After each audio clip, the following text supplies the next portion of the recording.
कोई बता सकता है?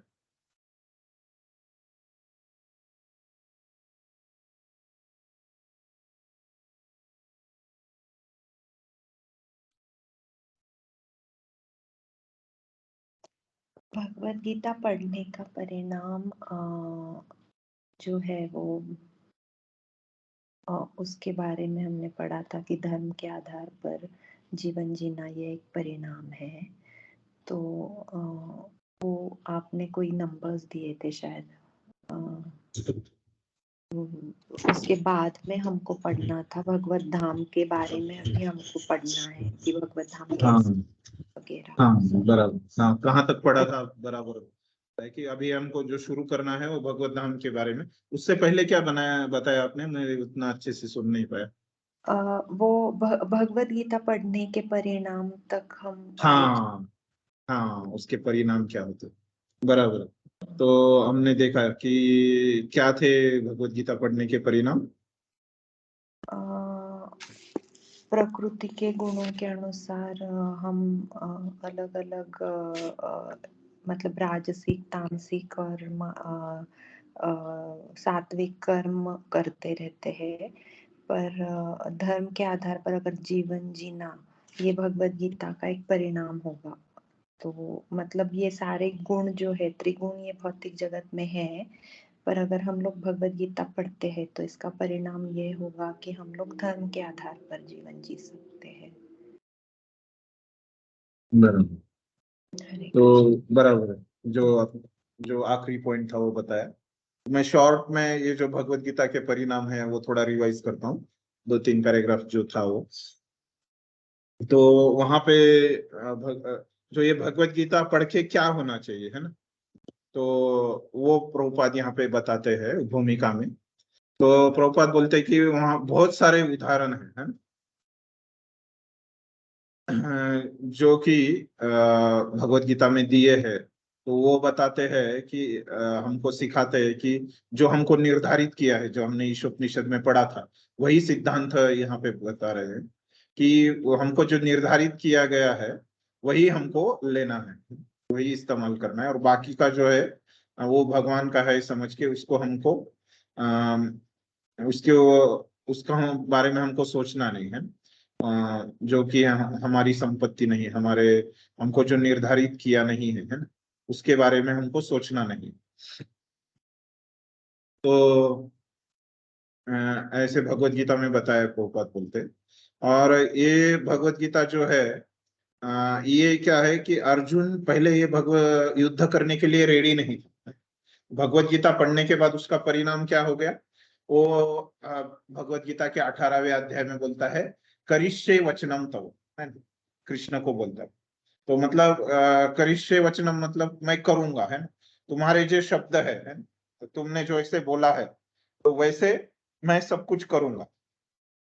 तो ये भगवत गीता का परिणाम है। तो भगवत गीता जब हम पढ़ते हैं तो कृष्ण के जो शब्द है उसके अनुसार हम अपने जीवन में बदलाव करते हैं।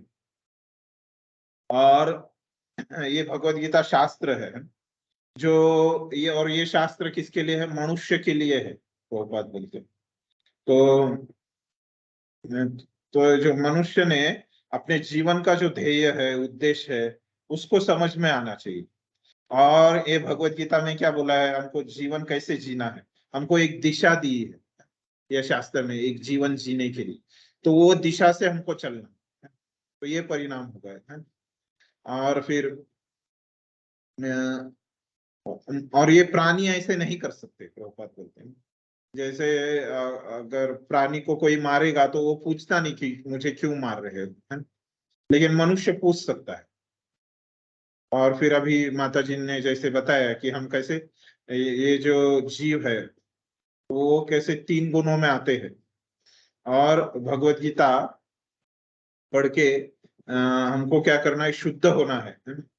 और ये तीन गुणों से ऊपर उठ के एक ऐसे गंतव्य को जाना है, वो तीन गुणों के ऊपर है। तो ये भगवत गीता पढ़ने के परिणाम प्रभुपाद ने यहाँ पे संक्षिप्त में बताया है भूमिका में। तो अभी जो बचा हुआ सब भूमिका है, तो प्रभुपाद वो आध्यात्मिक जगत में के बारे में है। वो जो कि पहले प्रभुपाद ने बताया था कि वो 3 गुणों के ऊपर है। इसके बारे में प्रभुपाद पूरी जानकारी देते हैं वो आध्यात्मिक जगत के बारे में, और अलग अलग उससे जुड़े हुए जो भी विषय है उन सब के बारे में प्रभुपाद बताते हैं। तो अभी हम देखेंगे कि कैसे अ,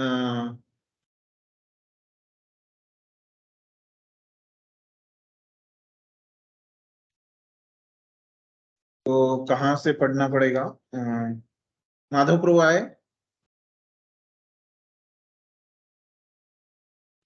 हरे कृष्ण प्रभु जी, दंडवत प्रणाम प्रभु जी। हाँ, हरे कृष्ण। घर पे है प्रभु जी, आप कर हाँ सकते हैं आज प्रभु जी, प्रभु जी। हाँ प्रभु जी, शेयर करूंगा। ठीक ठीक। तो यह गंतव्य सनातन आकाश, वहां से शुरू करना पड़ेगा।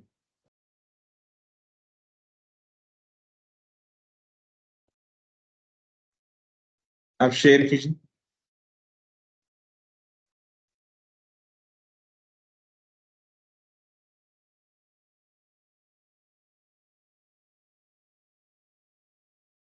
अभी 3 पैराग्राफ पढ़िए कोई।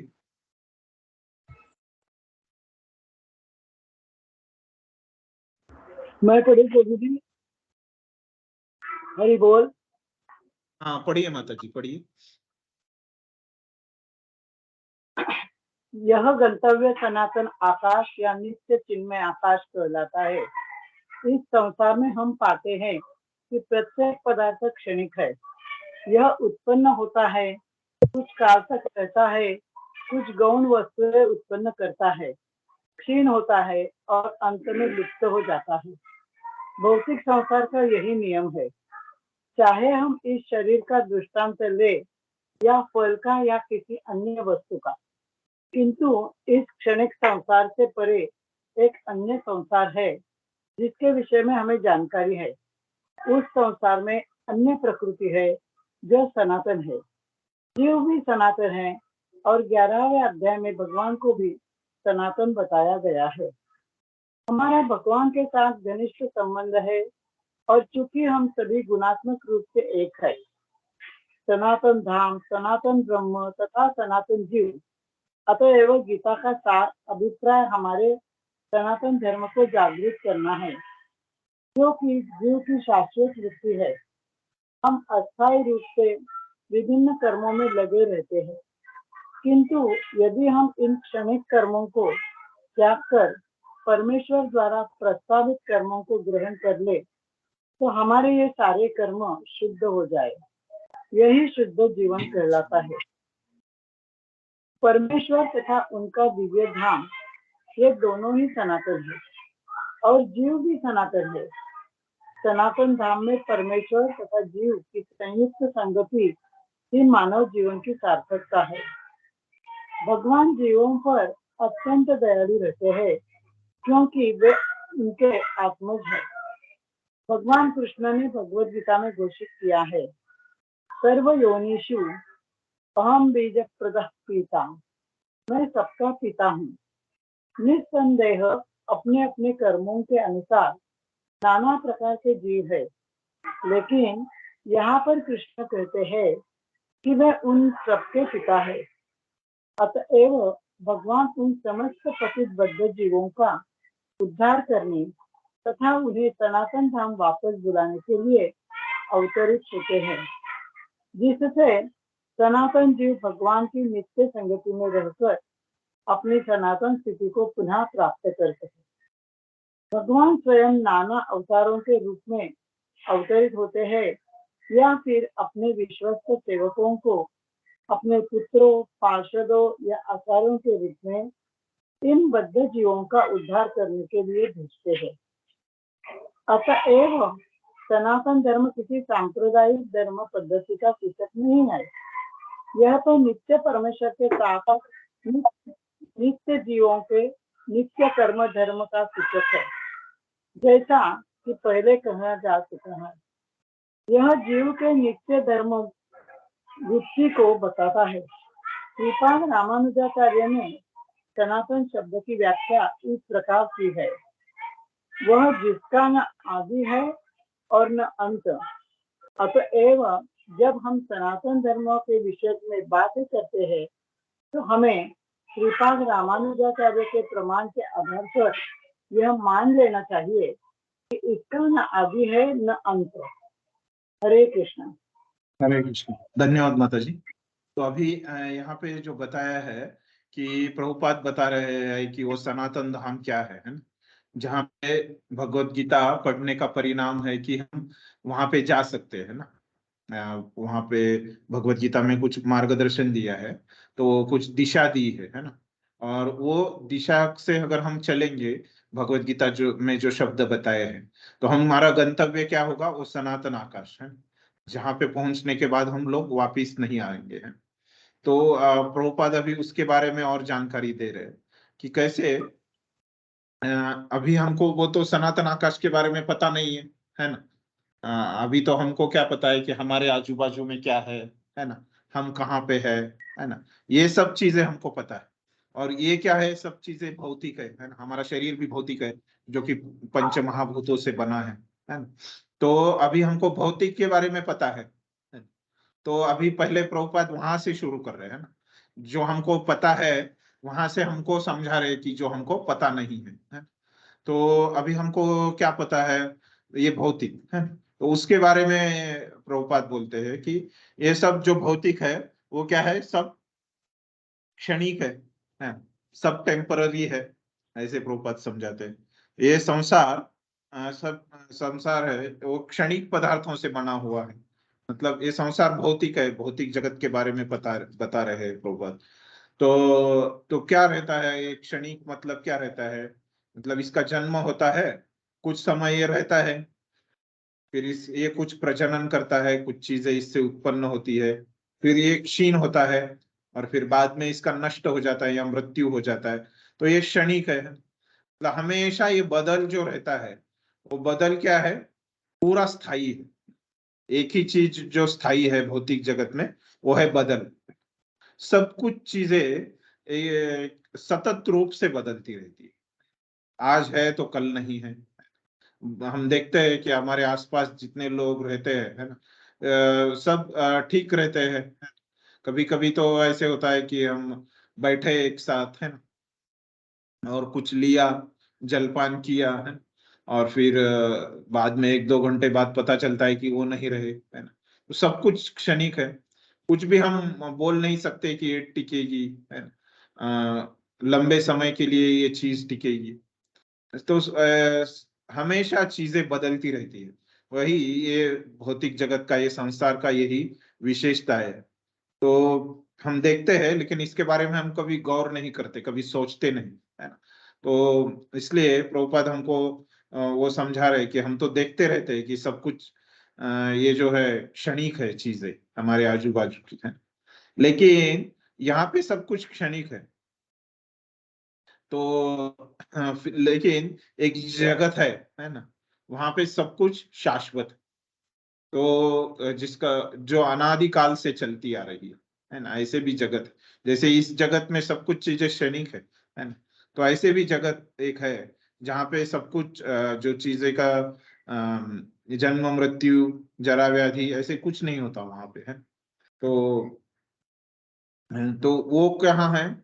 उसको बोलते हैं सनातन जगत है ना, शाश्वत जगत। और हाँ, भगवान शाश्वत है ना? और हम लोग भी शाश्वत है। भगवत गीता में बताया है कि जीव शाश्वत है। और हमारा जो संबंध है दो शाश्वत चीजों के बारे में, भगवान भी शाश्वत है, हम लोग भी शाश्वत है, और वो जगत भी शाश्वत है। और हमारा और भगवान के बीच में का संबंध है, वो भी शाश्वत है।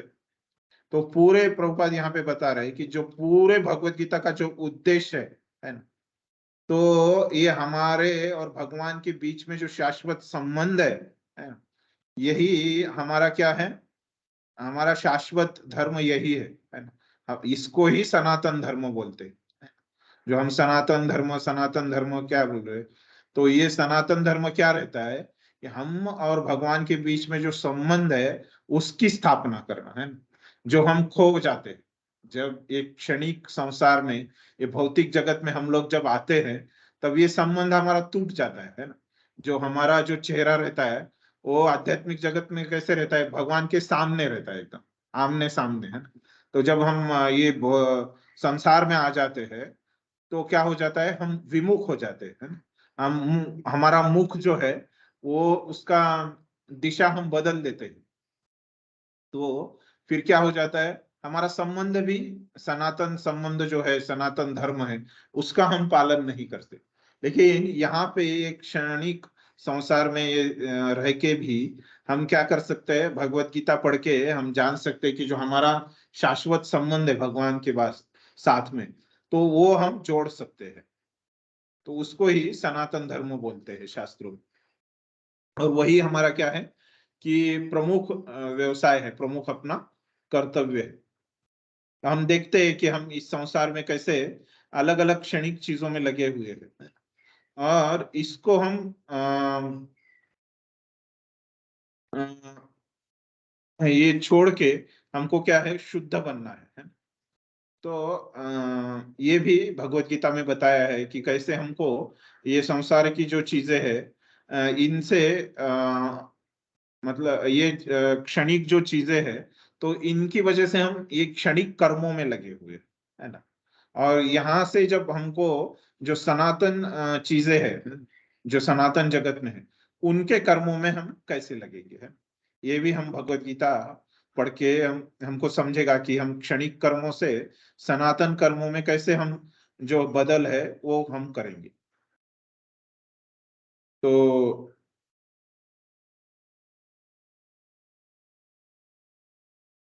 ये जो भगवान का जो घर है, सनातन धाम है ना, जहाँ पे हमको जाना है, वो हमारा गंतव्य है, वो भी क्या है, दिव्य है ना। भगवान की तरफ प्रभुपाद बताते है ना, वो भगवान से अभिन्न है ना, भगवान का धाम।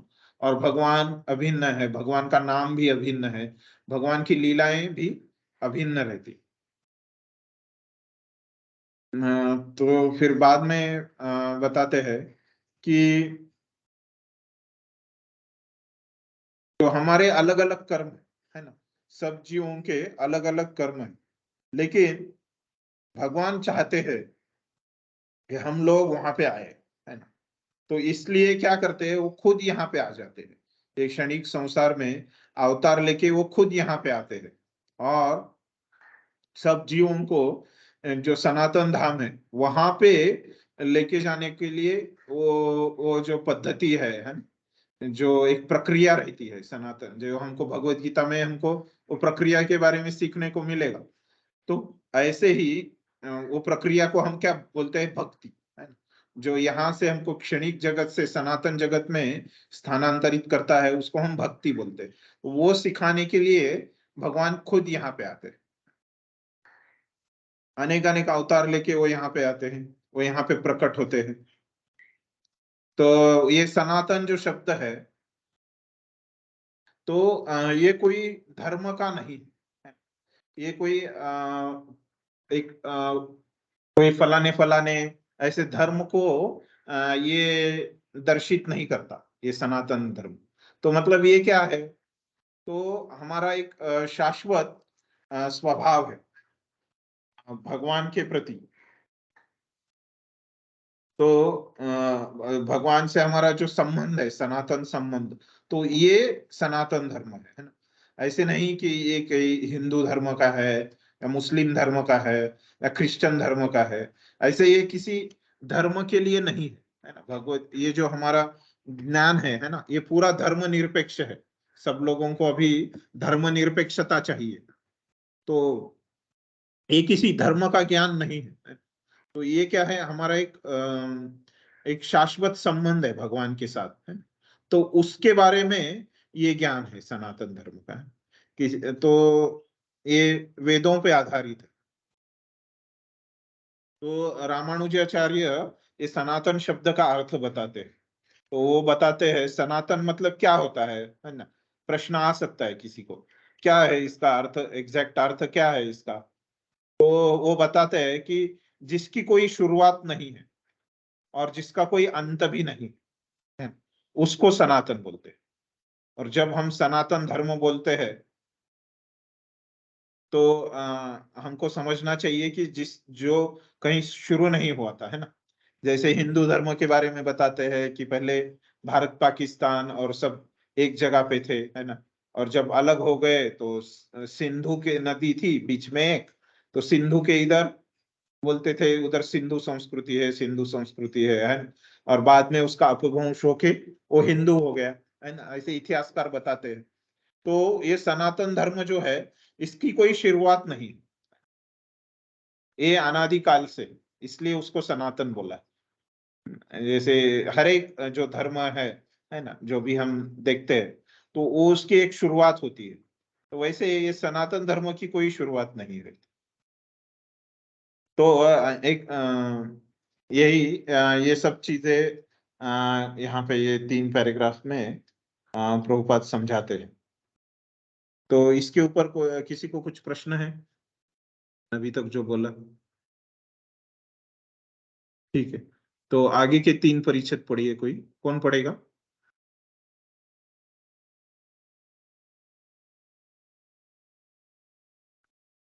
हाँ पढ़िए माता जी। हरे कृष्ण, दंडवत प्रणाम। अंग्रेजी का रिलीजन शब्द सनातन धर्म से थोड़ा भिन्न है। रिलीजन से विश्वास का भाव सूचित होता है और विश्वास परिवर्तित हो सकता है। किसी को एक विशेष विधि में विश्वास हो सकता है और वह इस विश्वास को बदलकर दूसरा ग्रहण कर सकता है। लेकिन सनातन धर्म उस कर्म का सूचक है जो बदला नहीं जा सकता। उदाहरणार्थ, न तो जल से उसकी तरलता विलग की जा सकती है, न अग्नि से ऊष्मा विलग की जा सकती है। ठीक इसी प्रकार जिस जीव से उसके नित्य कर्म को विलग नहीं किया जा सकता। सनातन धर्म जीव का शाश्वत अंग है। अतएव जब हम सनातन धर्म के विषय में बात करते हैं, तो हमें श्रीपाद रामानुजाचार्य के प्रमाण को मानना चाहिए कि उसका न तो आदि है न अंत। जिसका आदि व अंत न हो वह सांप्रदायिक नहीं हो सकता, क्योंकि उसे किसी सीमा में नहीं बांधा जा सकता। जिनका संबंध किसी संप्रदाय से होगा, वे सनातन धर्म को भी सांप्रदायिक मानने की भूल करेंगे। किंतु यदि हम इस विषय पर गंभीरता से विचार करें और आधुनिक विज्ञान के प्रकाश में सोचें, तो हम सहज ही देख सकते हैं कि सनातन धर्म विश्व के समस्त लोगों का ही नहीं, अपितु ब्रह्मांड के समस्त जीवों का है। भले ही असनातन धार्मिक विश्वास का मानव इतिहास के पृष्ठों में कोई आदि हो, लेकिन सनातन धर्म के इतिहास का कोई आदि नहीं होता, क्योंकि यह जीवों के साथ शाश्वत चलता रहता है। जहाँ तक जीवों का संबंध है, प्रामाणिक शास्त्रों का कथन है कि जीव का न तो जन्म होता है न मृत्यु। गीता में कहा गया है कि जीव न तो कभी जन्मता है न कभी मरता है, वह शाश्वत तथा अविनाशी है और इस क्षणभंगुर शरीर के नष्ट होने के बाद भी रहता है। सनातन धर्म के स्वरूप के प्रसंग में हमें धर्म की धारणा को संस्कृत के मूल शब्द के अर्थ को से समझना होगा। धर्म का अर्थ है जो पदार्थ विशेष में सदैव रहता है। हम यह निष्कर्ष निकालते हैं कि अग्नि के साथ ऊष्मा तथा प्रकाश सदैव रहते हैं। ऊष्मा व प्रकाश के बिना अग्नि शब्द का कोई अर्थ नहीं होता। इसी प्रकार हमें जीव से उस अनिवार्य अंग को ढूंढना चाहिए, जीव के उस अनिवार्य अंग को ढूंढना चाहिए जो उसका चीर सहचर है। यह चीर सहचर उसका शाश्वत गुण है और यह शाश्वत गुण ही उसका नित्य धर्म है। जब सनातन गोस्वामी ने श्री चैतन्य महाप्रभु से प्रत्येक जीव के स्वरूप के विषय में जिज्ञासा की, तो भगवान ने उत्तर दिया कि जीव का स्वरूप या स्वाभाविक स्थिति भगवान की सेवा करना है। यदि हम चैतन्य महाप्रभु के इस कथन का विश्लेषण करें, तो हम देखेंगे कि एक जीव दूसरे जीव की सेवा में निरंतर लगा हुआ है। एक जीव दूसरे जीव की सेवा कई रूपों में करता है। ऐसा करके जीव जीवन का भोग करता है। निम्न पशु मनुष्यों की सेवा करते हैं, जैसे सेवक अपने स्वामी की सेवा करते हैं। एक व्यक्ति अ अपने स्वामी ब की सेवा करता है, ब अपने स्वामी स अपने स्वामी द की। इस प्रकार हम देखते हैं कि एक मित्र दूसरे मित्र की सेवा करता है, माता पुत्र की सेवा करती है, पत्नी पति की सेवा करती है, पति पत्नी की सेवा करता है। यदि हम इसी भावना से खोज करते चले तो पाएंगे कि समाज में ऐसा एक भी अपवाद नहीं है जिसमें कोई जीव सेवा में न लगा हो। एक राजनेता जनता के समक्ष अपना घोषणा पत्र प्रस्तुत करता है ताकि उनको उसकी सेवा करने की क्षमता के विषय में विश्वास दिला सके। फलतः मतदाता उसे यह सोचते हुए अपना बहुमूल्य मत देते हैं कि वह समाज की महत्वपूर्ण सेवा करेगा। दुकानदार अपने ग्राहकों की सेवा करता है और कारीगर शिल्पी पूंजीपतियों की सेवा करते हैं। पूंजीपति अपने परिवार की सेवा करता है और परिवार शाश्वत जीव की शाश्वत सेवा क्षमता से राज्य की सेवा करता है।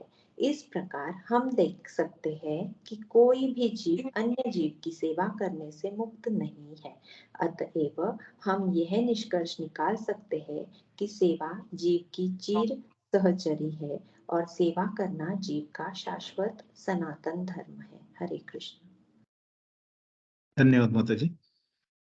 तो अभी ये 3 परिच्छेदों में मुख्यतः हमने देखा कि प्रभुपाद शुरुआत करते हैं ना, कि ये जो पहले पिछले 3 परिच्छेदों में प्रभुपाद ने बताया था, ये सनातन धर्म के बारे में है। तो ये तो क्या रहता है, याद है किसी को सनातन धर्म के बारे में क्या बताया था प्रभुपाद ने पिछले वाले इसमें?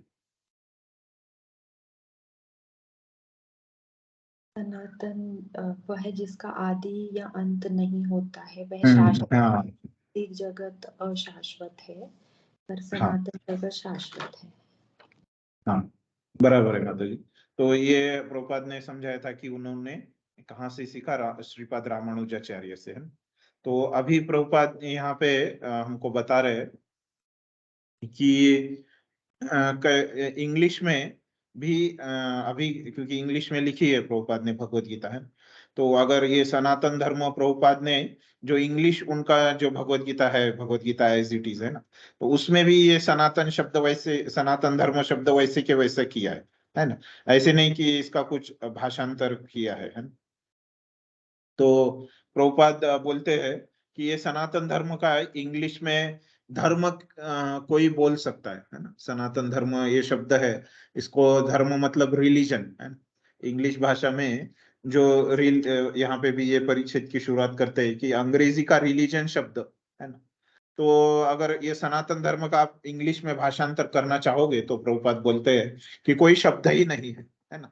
तो इसलिए प्रभुपाद ने उसका भाषांतर सनातन धर्म ही किया है इंग्लिश के उनके एज इट इज में भी। तो प्रभुपाद बोल रहे हैं कि मैं ये सनातन धर्म को रिलीजन नहीं बोलता, है ना। तो मतलब यहाँ पे रिलीजन शब्द का अर्थ क्या है? तो रिलीजन मतलब वो लोग क्या उनका समझ रहता है कि ये हिंदू रिलीजन है ना, क्रिश्चियन रिलीजन, मुस्लिम रिलीजन, तो ऐसे रिलीजन रहता है। तो प्रभुपाद बोलते हैं ये जो रिलीजन शब्द आप लोग यूज करते हो, तो उसका मतलब क्या है कि वो धर्म के बारे में नहीं बोलता है। तो हम उसको धर्म में भाषांतर करते हैं, लेकिन धर्म से जो अर्थ दर्शाता है धर्म शब्द, है ना, जो कि सनातन धर्म में जो धर्म है, तो ये धर्म कभी बदलता नहीं। लेकिन आपका रिलीजन तो बदलता है, अलग अलग प्रकार का रिलीजन है। अलग अलग आप देश में जाओगे तो वहां का प्रमुख रिलीजन क्या है, प्रमुख धर्म क्या है, बदलते रहता है। उसके हिसाब से वो लोग बोलते हैं मेजॉरिटी माइनॉरिटी, है न? तो वो देश में कौन सी मेजॉरिटी है, कौन से लोग ज्यादा है, कौन से लोग कम है ना। तो ये लोग बोलते रहते हैं ऐसे। तो अगर ये प्रभुपाद उनको मतलब इंग्लिश में लिखा है प्रभुपाद ने ये भूमिका, तो प्रभुपाद वहां पे समझाते हैं कि इंग्लिश में कोई शब्द ही नहीं है, है ना, सनातन धर्म को, ये धर्म को इंग्लिश में कोई शब्द ही नहीं, ये जो रिलीजन शब्द जो है वो क्या दर्शाता है, वो एक विश्वास दर्शाता है। और विश्वास क्या होता है, जब तक कोई अच्छा सभ्य बर्ताव करता है ना, और हमको जो अच्छा लगता है तब तक हमारा विश्वास रहता है वो व्यक्ति के ऊपर, है। सब कुछ ऐसे ही रहता है। और एक व्यक्ति कुछ अच्छे से बर्ताव नहीं करता है ना, सभ्य बर्ताव नहीं करता, और जो नियम रहते हैं, कायदे कानून रहते हैं ना, उसके हिसाब से ठीक से अगर उसका आचरण नहीं है तो हमारा क्या है, उसके ऊपर का भी विश्वास चला जाता है। तो वैसे ही ये धर्म का जो अर्थ है रिलीजन, जो इंग्लिश में रिलीजन बोलते हैं उसको, वो रिलीजन वाला जो धर्म है तो वो क्या है, बदलते रहता है। इन धर्म शब्द जो संस्कृत में है, सनातन धर्म जो दर्शा रहा है, वो क्या है कि वो ऐसे स्वभाव है सनातन धर्म, मतलब जिसकी कोई शुरुआत नहीं और किसका कोई अंत भी नहीं। तो वो क्या है, वो चीज बदलती नहीं, वो हमेशा सेम ही रहती है, वो यथारूप रहती है वो चीज। तो ये सही अर्थ है। जो सनातन धर्म में धर्म शब्द है तो उसका सही अर्थ क्या है कि वो कभी बदलती नहीं। जैसे तो उसके लिए पहले प्रभुपाद समझाते हैं, तो क्या है, ये शाश्वत हमारा कर्तव्य है, हमारी शाश्वत क्रिया है। और ये जीवात्मा से अभी कभी आप ले नहीं सकते, ये जीवात्मा कभी छोड़ नहीं सकता। तो ये जीवात्मा का शाश्वत धर्म हो गया है। तो हर एक चीज का ऐसे एक शाश्वत धर्म रहता है। तो दूसरी हाँ, नीचे थोड़ा आगे प्रभुपाद समझाते हैं कि कैसे हर एक चीज का धर्म रहता है। तो जैसे ये प्रकाश है और एक क्या है, उष्णता है ना। तो ये दो चीजें अग्नि का धर्म है। तो अग्नि मतलब क्या है कि उससे प्रकाश आएगा ही, है ना, और उससे उष्णता आएगी, है ना। तो आपने देखा होगा कि ठंडी में और विशेष करके रात के समय, है ना, लोग अग्नि जलाते हैं। तो किसी चीज को गर्म करना है तो अग्नि जलाते, और प्रकाश चाहिए तो भी अग्नि जलाते। तो मतलब ये अगर प्रकाश और अग्नि उष्णता को, है ना, प्रकाश और उष्णता को आप अग्नि से भिन्न नहीं कर पाओगे। तो ये अग्नि का धर्म क्या है, प्रकाश और उष्णता। अगर वहां पे प्रकाश और उष्णता नहीं है तो अग्नि नहीं है, ऐसे समझना चाहिए। तो हमारे जो शरीर के अवयव है, तो ये सब क्या है,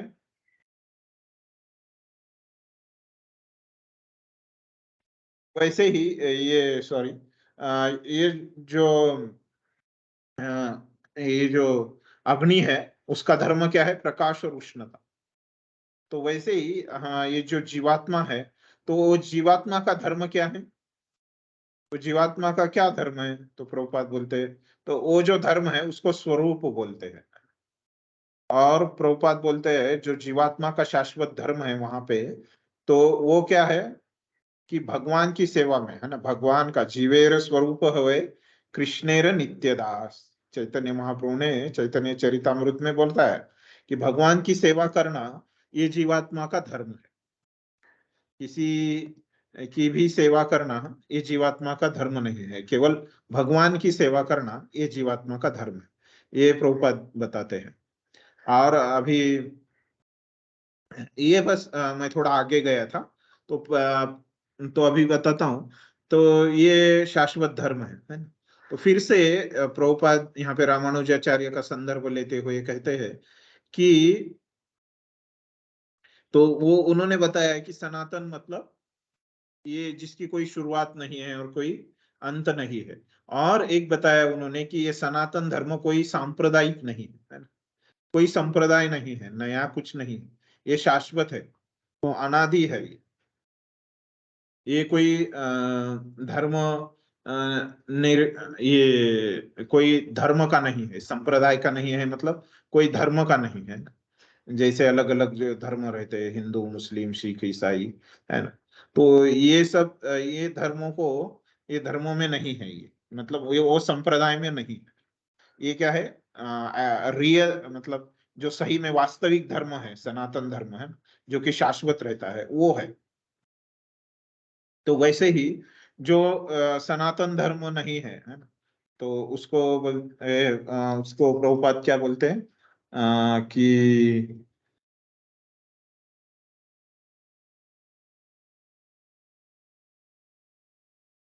ना, इधर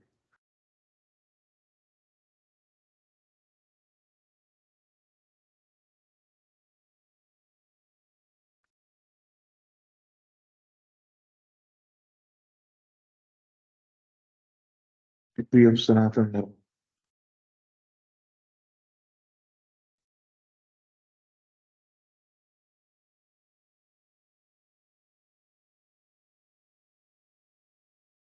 इसको ऐसे भी कह सकते हैं ना प्रभु जी, जो सनातन काल से चला आ रहा हो, दैट इज सनातन धर्म। हाँ yes Prabhu.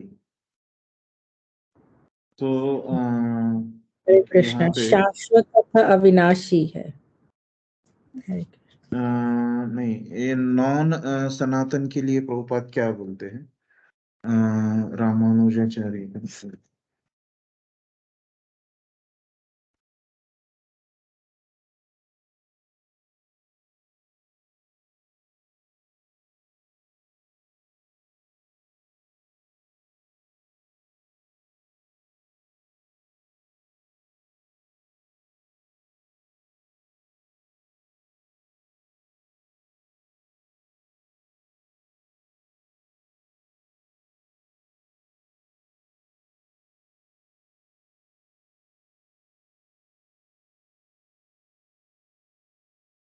Claim to provide a preliminaries of the news.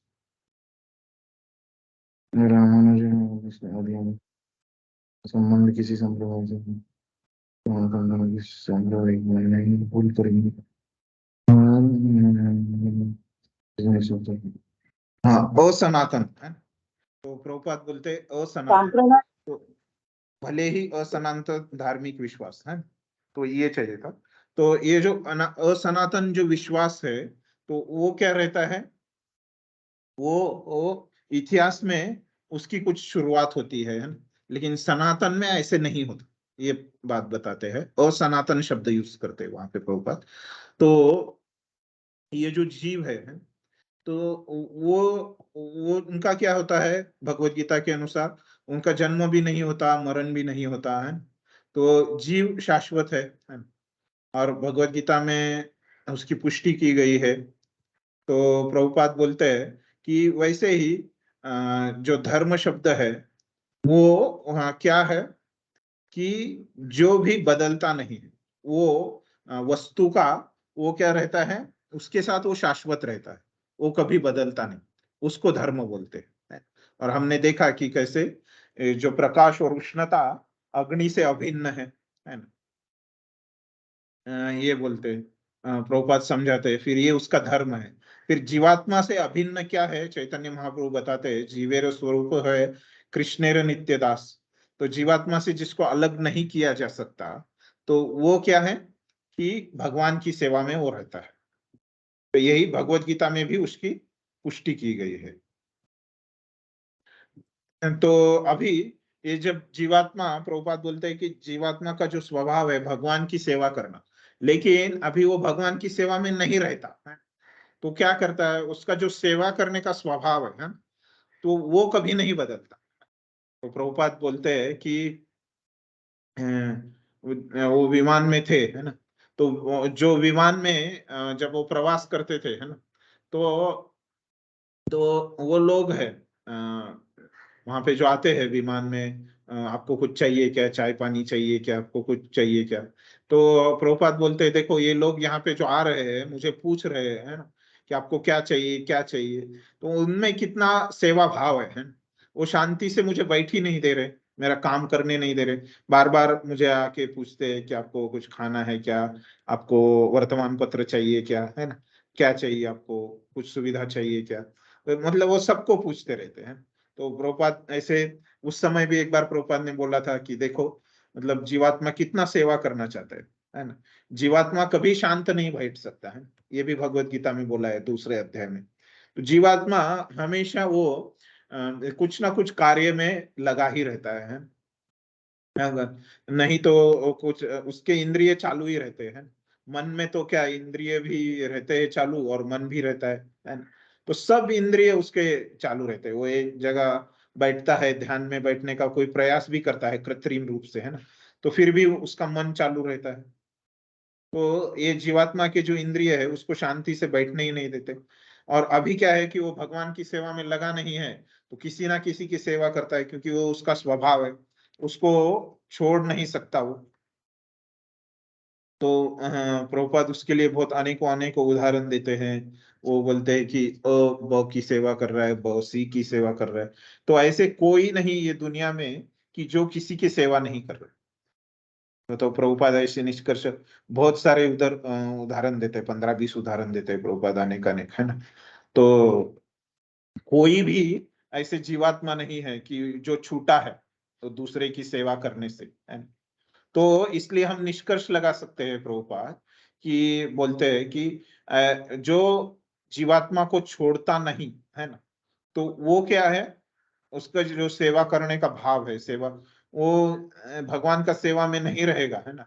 तो उसका वास्तविक धर्म क्या है कि वो भगवान की सेवा में रहना है। लेकिन वहां पे अगर वो नहीं रहेगा तो वो छूटेगा नहीं, जो किसी ना किसी की दूसरे व्यक्ति की सेवा करेगा। तो और फिर इसके बारे में प्रभुपाद बताते हैं विशेष करके कि ये हिंदू वगैरह क्या रहता है ना।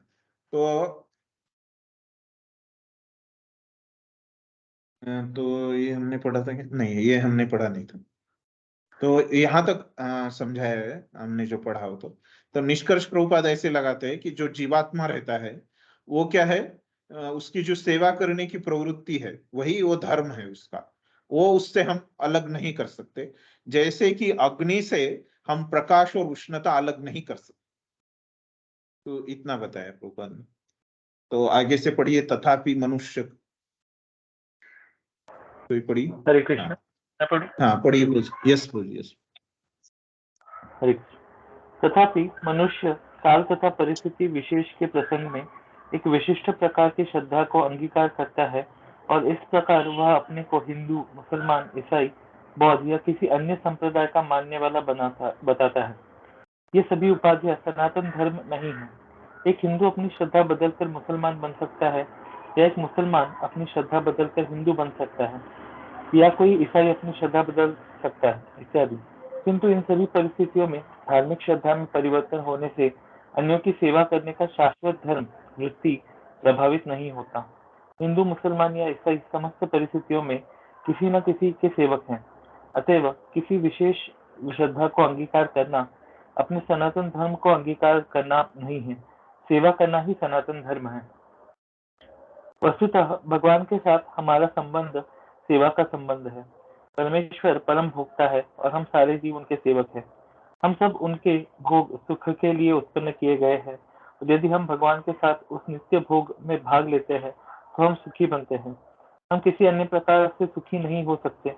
स्वतंत्र रूप से सुखी बन पाना संभव नहीं है। जिस प्रकार शरीर का कोई भी भाग उदर के सहयोग किए बिना सुखी नहीं रह सकता, परमेश्वर की दिव्य प्रेममय सेवा किए बिना जीव सुखी नहीं हो सकता। भगवद गीता में विभिन्न देवों की पूजा या सेवा करने का अनुमोदन नहीं किया गया है। उसमें 7.20 कहा गया है, कौमस्तैस्त्रितज्ञानाः प्रपद्यन्ते अन्य देवताः तम तम नियमावस्थाय प्रकृत्या नियता स्वया। जिनकी बुद्धि भौतिक इच्छाओं द्वारा चुरा ली गई है, वे देवताओं की शरण में जाते हैं और अपने अपने स्वभावों के अनुसार पूजा के विशेष विधि विधानों का पालन करते हैं। यहाँ यह स्पष्ट कहा गया है कि जो वासना द्वारा निर्देशित होते हैं वे भगवान कृष्ण की पूजा न करके देवताओं की पूजा करते हैं। जब हम कृष्ण का नाम लेते हैं और हम किसी सांप्रदायिक नाम का उल्लेख नहीं करते, कृष्ण का अर्थ है सर्वोच्च आनंद और उसकी पुष्टि हुई है। परमेश्वर समस्त आनंद के आधार है। हम सभी आनंद की खोज में लगे रहते हैं। आनंदमयो अभ्यासात वेदांत सूत्र 1.1.12। भगवान की ही भांति जीव चेतना से पूर्ण है और सुख की खोज में रहते हैं। भगवान तो हमेशा सुखी है, और यदि जीव उनकी संगति करते हैं तो उनके साथ सहयोग करते हैं तो वे भी सुखी बन जाते हैं। धन्यवाद प्रभु जी।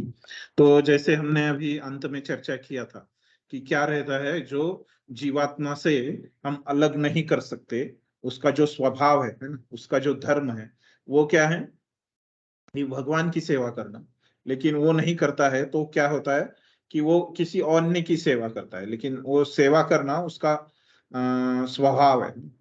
तो अभी ये जो सनातन धर्म के बारे में प्रभुपाद ने बताया, वो कैसे हिंदू धर्म के से अलग है, वो प्रभुपाद बताते हैं कि मतलब अभी ये जो धर्म इस दुनिया में बोला जाता है, सनातन धर्म वाला धर्म नहीं, लेकिन ये जो धर्म शब्द यहाँ पे कैसे, जिसको हम रिलीजन बोलते हैं अंग्रेजी में है, तो अंग्रेजी में हम जिसको रिलीजन बोलते हैं, तो वो क्या रहता है? एक विश्वास रहता है। वो क्या है कि मैं हिंदू धर्म का हूँ, मुस्लिम धर्म का हूँ, बुद्ध धर्म का हूँ, है ना। और ऐसे ऐसे लोग अनेक अनेक धर्म निकालते रहते हैं, है ना। तो ये सब क्या है? असनातन धर्म है। और वो क्या है? वो जो काल परिस्थिति है, उसके हिसाब से लोग उसमें श्रद्धा रखते हैं, विश्वास रखते हैं। हिंदू मुस्लिम भी बन सकता है ना? मुस्लिम हिंदू भी बन सकता है, क्रिश्चियन भी बन सकता है ना। अलग अलग धर्म से इधर उधर जा सकते हैं, उनका इधर उधर स्थानांतरण हो सकता है। परंतु क्या रहता है कि एक विश्वास है ना, तो ये विश्वास और सनातन धर्म, इसमें अंतर है। तो सनातन धर्म जो है कि वो कभी, जिसका कोई अंत नहीं है और कोई शुरुआत भी नहीं है, और वो अलग नहीं किया जा सकता, वो वस्तु से अलग नहीं किया जा सकता उससे, है। जैसे जो जीव की जो सेवा करने की प्रवृत्ति है, उसको आप अलग नहीं कर सकते हैं। जैसे अग्नि का जो उष्णता और प्रकाश देने की जो शक्ति है, उसको आप अलग नहीं कर सकते, उसको धर्म बोला गया है। तो प्रभुपाद बोलते हैं कि वास्तव में क्या है कि हमारा जो संबंध है कि भगवान की सेवा में है, और ये जो भगवान से हमारा संबंध है, और हमको क्या, हमारा स्वभाव क्या है कि भगवान ही भोगता है ना, भगवान को सुख देना, है ना। ये हमको भगवत गीता से सीखने को बोलता है। तो भोक्ताराम यज्ञ तपसाम, है ना। तो कृष्णा बोलते हैं कि सबका भोक्ता कौन हूँ, सबका जो सुख भोगने का अधिकार मुझे है। आप ये जो सुख है वो सब मेरे लिए है। और हम लोगों को जो बनाया गया है ना, तो मतलब ये बहुत ये है। तो आपने इन्फिनिटी सुना होगा, है ना। उसको हिंदी में क्या बोलते हैं पता नहीं मुझे, लेकिन हमको बनाया गया है मतलब ऐसे कि अंतर नहीं है हमारे और भगवान के। हमको भी शाश्वत बोला गया है। मतलब कैसे रहता है इन्फिनिटी को क्या बोलते हैं हिंदी में, पता है किसी को? अनंत अनंत हाँ, इंफिनिटी। अनंत है ना। हाँ, तो धन्यवाद प्रभु जी। तो ये जो रहता है अनंत, तो उसमें अनंत में से आप एक दो, आपने अगर गणित में देखा होगा, तो अनंत में से आप एक दो निकालोगे तो क्या बाकी रहता है? अनंत ही बाकी रहता है। तो वैसे जब जो भगवान का जब ये हो गया, सबसे पहले तो भगवान ही थे सृष्टि से पहले, है ना। तो तुरंत अपना भी उत्पत्ति हो गया, है ना। तो एक तरीके से बोल सकते हैं कि हमको बनाया गया है ना। लेकिन शास्त्र ऐसे नहीं बोलते, क्योंकि भगवान का जो अस्तित्व है और हमारे अस्तित्व में ज्यादा अंतर नहीं है, तो अंतर बहुत कम है। तो कभी कभी शास्त्रों में इसका खंडन किया जाता है कि हमको बनाया गया है ना। इसलिए हमको भी जो जीवात्मा है उसको भी सनातन बोला गया है ना। लेकिन हमको बताने के लिए बस प्रभुपाद ने यहाँ पे शब्द इस्तेमाल किया है कि हमको बनाया गया है ना, हमको क्रिएट किया गया है ना, ऐसे प्रभुपाद लिखते हैं। तो वास्तव में हम भी शाश्वत है। जैसे हम जो अंतर बहुत कम है भगवान और जीव में, है ना। तो इसलिए हम दोनों शाश्वत है ना, भगवान और जीव। तो उसके बाद प्रभुपाद यहाँ पे बताते हैं कि कैसे हाँ, तो हमारी जो उत्पत्ति हुई है, हमारी जो सृष्टि हुई है, वो क्या है? भगवान के सुख के लिए है ना। और हम सुखी होने वाले हैं, है ना, कि कुछ भी नहीं करके, है ना। हम जो सुखी होने वाले हैं वो किससे होने वाले हैं? पैसे से नहीं होने वाले, है ना। बहुत सुंदर दिख के हम खुश नहीं होने वाले। देखिए, कुछ भी चीज है ना दुनिया में आपको मिल जाए, हमको लगता है कि ये चीज मिलने से मैं खुशी हो जाऊंगा, है ना। आपको किसी को लगता है कि अ, वो भगवान को छोड़ के और किसी चीज से खुश हो जाएगा, है ना। शुरू में लगता है, लेकिन जब वो चीज हमको मिलती है तो वो क्या लगता है? वो सुख नहीं आता हमको, है। जो पहले वो चीज हमारे पास नहीं थी, है ना, तब वो चीज के पीछे उसके पीछे भागने में जो हमको लगता था कि ये चीज के वजह से मुझे मेरे जीवन में सुख होगा, है ना, वो चीज हर एक के जीवन में अलग अलग होगी, है ना। जैसे विद्यार्थियों को लगता होगा कि मैं जब परीक्षा में बहुत अच्छे नंबर लेके आऊंगा तो मैं सुखी होऊंगा, है। सुखी होऊंगा, लेकिन वो क्या होगा? क्षणिक काल के लिए, है ना, कुछ समय के लिए, है। फिर बाद में वो अच्छे नंबर को भी अ, हम सुखी नहीं हो पाएंगे, है ना, कुछ समय के बाद। तो हाँ, तो ऐसे तो भौतिक सुख ऐसे ही रहता है ना, जिससे हम सुख ही नहीं हो पाते। तो शाश्वत सुख जो हमको मिलने वाला है वो क्या है? तो वो भगवान की भक्ति करने से और भगवान को सुखी करने से ही हमको सुख मिलने वाला है। तो हम क्या है, किसी को लगता है कि मैं अलग रहूंगा, स्वतंत्र रहूंगा तो मैं सुखी होऊंगा, है ना, भगवान से कुछ नाता नहीं रहेगा मेरा, है ना, तो मैं सुखी हो जाऊंगा, ऐसे किसी को लग सकता है। परंतु वो सुखी नहीं हो सकता है। इतिहास में कोई नहीं सुखी हुआ अभी तक, है ना। तो प्रभुपाद बोलते हैं कि कैसे हम सुखी नहीं हो सकते, हम स्वतंत्र हो जाए। तो प्रभुपाद बोलते हैं, अगर ये हाथ है ना, या शरीर का कोई भी अवयव है, अगर वो शरीर से अलग हो जाएगा, स्वतंत्र हो जाएगा, तो क्या वो सुखी हो जाएगा? नहीं हो जाएगा, है ना। तो वैसे ही अभी हाथ बोलता है कि मुझे कुछ खाने को ही नहीं मिलता, है ना। तो वैसे हमारी कुछ और ये हाथ दुखी रह सकता है। ये हाथ का क्या है? खुद का उसका एक चयन करने का, उसको एक चयन करने का है कि उसको समझना है कि वो असली में सुखी कब हो सकता है ना। असली में सुखी जब हो सकता है हाथ, तो उसमें शक्ति आएगी, काम करने की शक्ति आएगी। और वो शक्ति कैसे आएगी? जब वो थाली में से खाना उठाएगा, है ना, प्रसाद उठाएगा और वो अपने मुंह में डालेगा, है ना, तब तभी उसको शक्ति आने वाली है। तो वो उसका कार्य नहीं करेगा थाली में से प्रसाद उठाने का और अपने मुंह में डालने का, अगर वो कार्य नहीं करेगा उसके लिए, अगर वो आलसी रहेगा ये हाथ, है ना, तो वो सुखी नहीं बन सकता, है। तो उसमें ही जीवात्मा को कुछ करना पड़ता है ना। वो क्या है? जैसे हाथ का जो कार्य है, थाली में से प्रसाद उठाना और मुंह में डालना, ये क्या है? जीवात्मा के लिए भक्ति है ना, या भगवान की सेवा करना है। वो अगर नहीं करेगा, है ना, वो अन्याभिलाषिता शून्य रूप से अगर जीवात्मा वो नहीं करेगा तो वो सुखी नहीं रहेगा। और ये किसी को बताना नहीं पड़ता है कि क्या रहता है। जैसे हाथ तुरंत अपना कर्तव्य कर देता है ना, जो उसका धर्म है हाथ का, तो वो क्या हो जाता है? उसको तुरंत शक्ति आ जाती है ना। उसको ज्यादा बड़ा ज्ञानी वैज्ञानिक, है ना, बड़ा कोई ज्यादा पढ़ाई करना है ना, ऐसे उसको कुछ करना नहीं है, बस उसको अपना धर्म करना है। तो वैसे भक्ति भी बहुत सहज है ना, सिंपल है। उतना हम करेंगे तो क्या हो जाएगा? हम समझ जाएंगे कि यही वास्तव में अपना धर्म है। तो बाहर से हमको कुछ ज्यादा बताने की जरूरत नहीं पड़ेगी। तो वही प्रभुपाद समझाता है हाथ का उदाहरण देके। तो हम स्वतंत्र रूप से हम सुखी नहीं हो सकते, सिर्फ अपना जो संबंध है भगवान से बनाने से ही हम सुखी हो सकते हैं। तो प्रभुपाद बोलते हैं, तो कैसे जीवात्मा है वो कैसे कर, उसको लगता है कि अगर मैं ये भगवान की जगह ये देवी देवताओं की पूजा करूंगा, है ना, भगवत गीता में से ही श्लोक बताया है प्रभुपाद ने यहाँ पे। तो वो लगता है कि वो अपनी जो काम की इच्छा रहती है, जिनकी जो बुद्धि है ना, वो काम की वजह से चलती नहीं, तो ऐसे लोगों को लगता है कि देवी देवताओं की पूजा करनी चाहिए, है। तो मतलब देखिए, बस हम कृष्ण को पूर्ण पुरुषोत्तम भगवान स्वीकार करना, है ना, ये भगवत गीता में बताया गया है।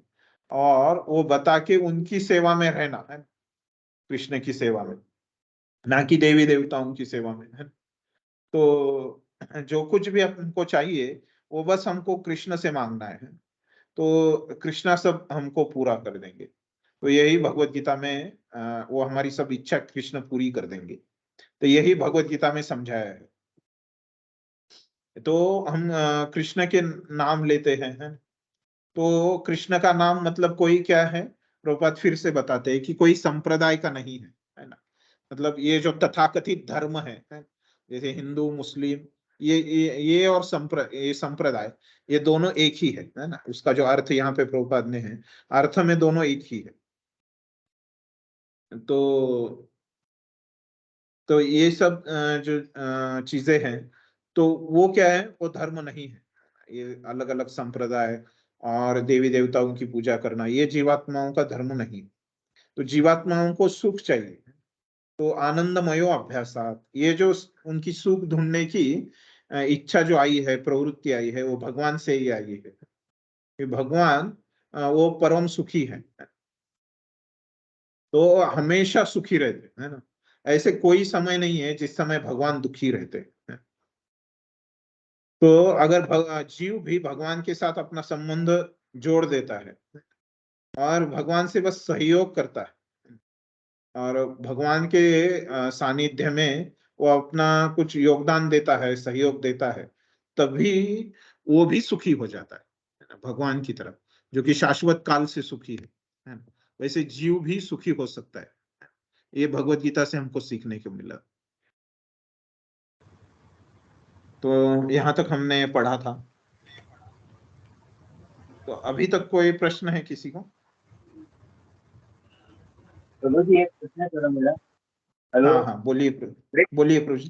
ठीक है कि परम ईश्वर जो है वो परिपूर्ण है और जीवात्मा उसका एक अंश है और उसमें हाँ। गुण सब है। जीवात्मा के नजर पर तो मानव सेवा जो करते हैं वो ईश्वर सेवा मानी जा सकती है या नहीं? मुझे समझा प्रभु जी कि परमेश्वर जो है परिपूर्ण है, परमेश्वर में सब गुण पूरी मात्रा में है और जीवात्मा में वही गुण है लेकिन मात्रा कम है, ऐसे बताए। बाद में आपने क्या पूछा? मैंने ये कहा कि अभी जो जीवात्मा मनुष्य के शरीर में है, मतलब हर एक मनुष्य में जीवात्मा है जो हाँ परम पूर्ण पार्ट है, उसका एक अंश है वो। हाँ, तो जो मनुष्य सेवापन जो करते हैं वो ईश्वर सेवा मान सकते हैं क्या उसको? एक बार फिर से बताइए, जो क्या रहते हैं? नहीं, मनुष्य सेवा जो करते हैं लोग, वो ईश्वरी सेवा मानते हैं कि नहीं, ऐसा इनका सवाल है। नहीं, हम किसी मनुष्य का सेवा करते हैं तो हाँ हाँ हाँ, वो कैसे है प्रभु जी कि अभी वो मनुष्य कौन है उसके ऊपर, मतलब अभी वो मनुष्य कृष्ण के प्रतिनिधि है। जैसे हमारे गुरु है ना, प्रभुपाद है, और जो हमारे प्रभुपाद के जो शिष्य है ना, वैसे गुरुओं का अगर हम सेवा करते हैं तो ये है कि जो भक्ति मतलब क्या है, कृष्ण की सेवा करना है ना। तो इसका हम सीखेंगे जब भक्ति मतलब क्या रहता है, भक्ति की व्याख्या आएगी। हम भक्ति रसामृत सिंधु इसके भगवत गीता के बाद जब हम पढ़ने वाले, तो वहां पे भक्ति की व्याख्या दी गई है। तो वो व्याख्या में क्या है, वो शुद्ध भक्ति की व्याख्या, अन्याभिलाषिता शून्य ज्ञान कर्मा, अन्याभिलाषिता शून्य है ना। और वो वहां पे क्या बोला है ये श्लोक में, तो वो कृष्णानुशीलनम भक्तिर उत्तमा है ना। तो वहां पे वो कृष्ण शब्द की व्याख्या करते हैं आचार्यगण। तो वहां पे क्या समझते हैं, कृष्ण की जो सेवा है ना। तो वो कृष्ण की सेवा मतलब क्या, एक तो कृष्ण जो है ना, भगवान है, उनकी सेवा, या उनके प्रतिनिधि है ना, या उनके भक्तों की सेवा, या उनके नाम की सेवा, या उनके धाम की सेवा, ऐसे जो भगवान से अभिन्न है ना, जो भगवान और भगवान के भक्त है ना। तो इसलिए जो हम भक्तों की सेवा करते हैं और जब गुरु की सेवा करते हैं, आचार्यों की सेवा करते हैं, वो क्या है, वो भी भक्ति है ना, है ना। अगर ये मनुष्यों की, वो भी मनुष्य है लेकिन उनकी सेवा क्या है, भक्ति है ना? क्योंकि वो वैष्णव है, आचार्य है, गुरु है ना? ये भी क्या है, भक्ति है। लेकिन वो लोग जो भक्त नहीं है ना, उनकी सेवा करते हैं, तो वो क्या देगा हमको, वो एक हमको अच्छा कर्म, जो पुण्य कर्म जिसको बोलते हैं, वो है, वो भक्ति नहीं है ना। ऐसे अगर हम सर्वसाधारण मनुष्यों की सेवा में लगे हैं, मानव सेवा जिसको बोलते हैं, वो लोग क्या बोलते हैं कि ये मानव सेवा ही माधव सेवा है ना। तो मानव और माधव को वो क्या बोलते हैं कि माधव दिखते नहीं है ना, और उनको लगता है कि ये माधव की सेवा करने से मुझे अभी क्या मिलेगा, है ना। वो लंबे समय में देखते नहीं, तो वो लोग क्या बोलते हैं, मानव सेवा ही माधव सेवा। तो ऐसे हम मानव सेवा करेंगे तो वो क्या है, एक पुण्य कर्म है। और अगर मानो भक्त होगा, गुरु होगा, आचार्य होगा, तो वो क्या है, भक्ति है। समझ गए प्रभु जी? हरे कृष्णा प्रभु जी, वो शिशु हरे पुण्य कृष्णा, रहेगा, समझ गया प्रभु? वो पुण्य रहेगा मानव से, वो भक्ति नहीं रहेगी। नहीं, ओके, समझ में आया। फिर से बताइए एक बार। जो मानव सेवा करते हैं वो पुण्य हो जाएगा, पुण्य रहेगा, और उसके फल अलग रहते हैं। बस भक्ति यानी जो भगवान से जुड़े लोग उनकी सेवा करना, या उनके जो परंपरा में गुरु आते हैं उनकी सेवा करना, वो रियल में सेवा है, ईश्वर सेवा। हाँ हाँ, वो भक्ति हो जाता है। मतलब कौन से मानव की आप सेवा कर रहे हैं उसके ऊपर। ऐसे। Thank you very much. हाँ हरे कृष्ण। हाँ, हरे कृष्ण, हरे कृष्ण। हरे कृष्ण प्रभु जी, दंडवत प्रणाम। हाँ, दंडवत प्रणाम। तो प्रभु जी, कभी कभी मानव सेवा भी करनी पड़ती है, तो मानव सेवा को माधव सेवा से कैसे जोड़ सकते हैं? हाँ हाँ, तो एक्चुअली मानव सेवा भी करना ऐसे, मतलब वो मानव सेवा बताते हैं, तो मुझे बताना नहीं था कि मतलब मानव सेवा करनी बुरी बात है ना। तो ऐसे नहीं है। तो अभी कैसे, तो एक विश्वास रहता है ना? तो देख, तो मतलब सबसे ऊंचा विश्वास क्या रहता है कि अभी हम भगवत गीता में सीखेंगे, तो वहां पे भगवत गीता में बोला है योगा लैडर।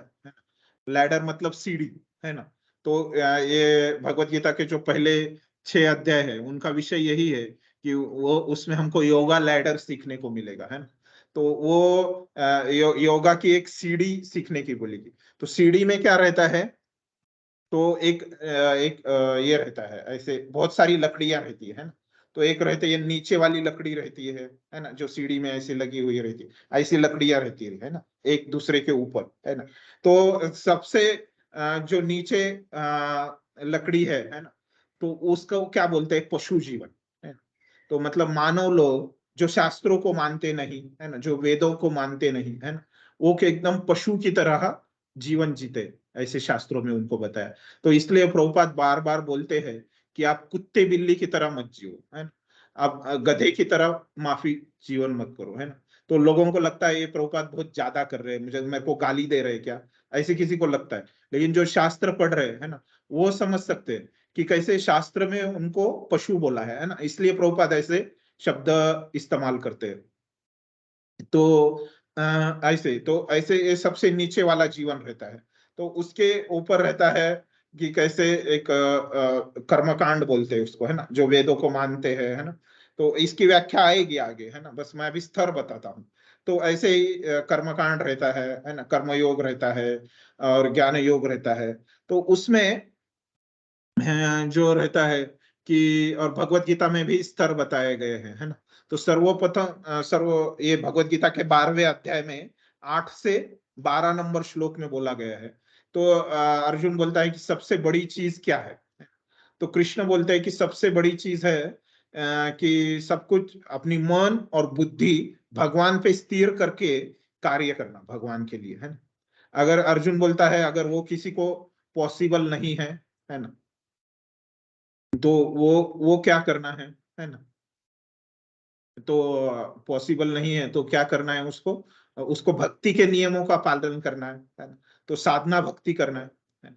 वो भी अगर किसी को पॉसिबल नहीं है ना, तो कृष्ण क्या बोलते हैं, आप उसके नीचे वाली भक्ति के नियमों का पालन करो, है ना। वो भी अगर किसी को पॉसिबल नहीं है ना, उनसे होता नहीं है वो, है ना। तो कृष्ण क्या बोलते हैं, कम से कम किसी के लिए तो अच्छा करो, है ना। तो वो क्या है, मानव सेवा है ना। तो मानव सेवा कृष्ण करने के लिए कृष्ण ने भी मनाही नहीं किया, है ना। तो ऐसे तो मानव सेवा भी, मैंने इतना क्यों बताया कि मानव सेवा भी बहुत अच्छी है। तो वो भी कोई करता है तो ऐसे बुरी नहीं है ना। तो भक्त लोग कभी कभी क्या करते हैं, तो उनका उद्देश्य रहता है कि भक्ति की स्तुति करना है ना। तो कभी कभी क्या करते हैं, इसलिए मानव सेवा को भी नीचा दिखा देते हैं, और प्रवचन से हमको लग सकता है कि भक्ति मतलब मानव सेवा नहीं करना है ना, ऐसे हमको लग सकता है, हमारी समझ ऐसे हो सकती है। इन मानव सेवा भी किया है ना, भगवत गीता में कृष्ण ने बोला है कि दूसरे के लिए कुछ ना कुछ अच्छा करो है ना। तो कम से कम आप मानव सेवा करोगे तो वो भी बहुत अच्छा है। लेकिन जब उसकी भक्ति से तुलना करने की बारी आती है, तो अभी आपका जो प्रश्न है कि ये मानव सेवा को माधव सेवा में कैसे परिवर्तित करना, मतलब आपको पता है ना। फिर भी मैंने बताया कि कैसे मानव सेवा से माधव से सेवा उतनी, ये दोनों की तुलना में मानव सेवा उतनी अच्छी नहीं है, लेकिन मानव सेवा में बुरी नहीं है ना, एक अच्छी चीज है ना, जो करने योग्य है। तो अभी कैसे परिवर्तित करना है, जैसे प्रभुपाद ने किया है ना। तो प्रभुपाद एक बार मायापुर में थे है ना। तो मायापुर में जब आपको सबको पता है कि प्रभुपाद क्या करते थे, सुबह सुबह उठ के है ना, लगभग ऐसे जब सूरज आ जाता है 6 बजे, तो क्या करते थे प्रभुपाद, मॉर्निंग वॉक को जाते थे है ना। सुबह सुबह थोड़ा घूमने को जाते थे, उनको डॉक्टर ने बोला था है ना, उनको शुगर होने के कारण वो थोड़ा टहलने को जाते थे। तो वैसे ही मायापुर में एक बार वो मंदिर से बाहर निकलते हैं है ना। तो फिर मंदिर के बाहर आते हैं तो क्या होते रहता है, ये जो जैसे हमको पता है कि बंगाल उतना एक अमीर राज्य नहीं है ना। और खास करके जो अभी भी आप मायापुर में जाओगे तो उतने बड़े बड़े जैसे और अन्य अन्य जगहों पे आपको घर दिखेंगे, अभी हो रहे हैं है ना। लेकिन ये जब प्रभुपाद जब इस्कॉन बना है ना, तो 1970 के आसपास है ना, 50 साल पहले है ना, तो उतना कुछ नहीं था मायापुर में है ना। हम देखते हैं कि 10 साल पहले भी एक अच्छी जो हम बोलते हैं अच्छी सीमेंट की एक सड़क भी नहीं थी मायापुर में है ना। जब 2011 में मैं पहली बार गया था है ना, तो उस समय भी कुछ ना कुछ मायापुर में सुविधा नहीं थी। तो कहने की बात है कि 50 साल पहले जब प्रभुपाद ये इतना घूम रहे थे, एक मॉर्निंग वॉक कर रहे थे, घूम रहे थे वहां पे मायापुर मंदिर के बाद, तो देखते हैं कि जो भक्तों ने उनके प्लेट पत्तल डाले थे है ना, मायापुर मंदिर के बाहर है ना। एक कचरे का वहां पे एक जमा किया था कचरा, जहाँ पे एक जगह पे है ना। तो वहां पे क्या, वहां के लोगों के जो बच्चे रहते हैं छोटे छोटे, वो झूठे पत्तल में से वो क्या कर रहे थे, जो भक्तों के अवशेष बचे हैं है ना प्रसादम के, तो वो लेके खा रहे थे है ना। तो प्रभुपाद को समझा कि बहुत सारे लोगों को खाने को भी नहीं मिल रहा है ना। तो प्रभुपाद ने क्या किया, क्या किया प्रभुपाद ने उसके बाद, याद बताए किसी, बोलिए कन्हैया केशव प्रभु हरे बोलिए। कृष्णा प्रभु जी। हाँ हाँ बोलिए mother. Food for life, food for hmm, life शुरू किया। हाँ मंदिर के तो आसपास कितने मीटर तक उन्होंने बोला था कोई भी भूखा ना रहे। हरे कृष्ण। हाँ हाँ धन्यवाद। जैसे माता जी ने बताया कि कैसे फिर प्रभुपाद ने क्या किया, जो इस्कॉन मंदिर में है ना, हम ये फूड फॉर लाइफ प्रोग्राम चालू करते हैं है ना। और उससे क्या हो जाएगा कि जो भूखे लोग हैं ना, उनको उतनी लक्ष्मी नहीं उनके पास कि वो खुद का पेट भर सके है ना। तो ऐसे लोगों को हम प्रसाद खिलाएंगे है ना। तो मतलब क्या है, वो लोग अभी भक्ति शुरू नहीं किए है ना, वो सर्वसाधारण मानव है, भक्त नहीं है। वो मानवों की प्रभुपाद सेवा कर रहे हैं, और उससे क्या हो रही है, माधव सेवा हो रही है। तो माधव सेवा कैसे हो रही है, तो प्रभुपाद ने जो बोला है ना, आप क्या वितरण करो, कोई अन्न नहीं है ना, अन्न वितरण करते तो वो मानव सेवा हो जाती। लेकिन प्रभुपाद वहां पे प्रसाद वितरण कर रहे हैं ना। तो प्रसाद वितरण करना क्या है, भक्ति का एक महत्वपूर्ण अंग है ना। तो उसकी भगवान से सेवा हो रही है, भक्ति हो रही है, प्रसाद वितरण करना एक भक्ति है ना? तो भक्ति का अंग है ना, वही भक्ति है। तो ये प्रभुपाद ने क्या किया, मतलब मानवों को तुष्ट करके क्या किया, माधव सेवा भी उससे जोड़ दिया है। तो वैसे ही प्रभुपाद के बहुत सारे ये रहते हैं। तो एक उदाहरण है ना, फूड फॉर लाइफ प्रोग्राम है ना। जिससे मानवों की सेवा करके, है ना। उसके बाद प्रभुपाद का अनुगमन करते हुए, है ना, परम पूज्य राधानाथ स्वामी महाराज ने क्या किया है, भक्ति वेदांत हॉस्पिटल, है ना, आपको पता होगा। तो यहाँ पे मुंबई में परम पूज्य राधानाथ स्वामी महाराज ने क्या किया है, भक्ति वेदांत हॉस्पिटल चालू किया है ना। तो वो क्या करते हैं, तो वो भक्ति वेदांत हॉस्पिटल में, हॉस्पिटल एक समाज कार्य है, मानव सेवा है। तो कम पैसे में वहां पे लोगों पे इलाज करते हैं, है ना। और क्या भक्ति वेदांत हॉस्पिटल से पहले वो अलग अलग जगह पे कैंप करते थे। एक बरसाना आई कैंप है ना। तो वो बरसाना आई कैंप में वो क्या करते हैं, वो ब्रजवासियों की, जिनको दिखता नहीं है ना, जिनको मोतिया बिंदु है ना, और वो उनका इलाज नहीं कर सकते, है ना, जिनको आंखों से ठीक से नहीं दिखता, ऐसे बहुत सारे ब्रजवासियों को वहां पे मुफ्त में इलाज किया जाता है बरसाना आई कैंप में। और यहाँ पे मुंबई शहर में भी उन्होंने अस्पताल किया है। मतलब वहां पे सब अधिकतर जो डॉक्टर है ना, वो क्या है, और वहाँ के जो कर्मचारी है वो सब भक्त है ना, अधिकतर। तो उससे क्या है कि भक्तों को भी एक व्यवसाय मिल गया, है ना, जो गृहस्थ भक्त है ना, तो उनको भी शरीर निर्वाह के लिए कुछ तो काम करना पड़ता है, तो वो भी हो गया। और उनसे मानव सेवा हो रही है। और माधव सेवा कैसे हो रही है, तो आप जाओगे भक्ति वेदांत हॉस्पिटल देखोगे, तो पहले क्या है, वहां पे कोई भी आता है तो वहां पे प्रभुपाद की पहले उसका नाम ही है भक्ति वेदांत हॉस्पिटल, है ना। और प्रभुपाद का एक बहुत बड़ा अर्चा विग्रह किए वहां पे स्थापन किया है ना, जैसे मंदिर में रहता है वैसे ही। और फिर कोई भी आता है तो क्या है, प्रभुपाद को प्रणाम करता है ना। तो भक्त को प्रणाम करता है तो उनका भक्ति शुरू हो जाता है ना। तो कोई भी भक्ति वेदांत यहाँ प्रभुपाद को दर्शन कर लेता है ना। तो पूछता ही है, प्रभुपाद के बारे में पूछता है, ये कौन है ना। फिर वहां पे भक्त लोग रहते हैं आजू बाजू में, है ना, वो बताते हैं कि ऐसे इन्होंने इस्कॉन की स्थापना की थी, है ना, भक्ति का प्रचार प्रसार करती है ना। तो कोई भी मंदिर में आता है तो वहां पे मुस्लिम लोग भी आते हैं, है ना, और वो भी हमारे इस्कॉन के प्रति बहुत अच्छे, उनकी भावनाएं इस्कॉन के प्रति बहुत अच्छी हो गई हैं, वेल विशर हो गए इस्कॉन के अभी वो।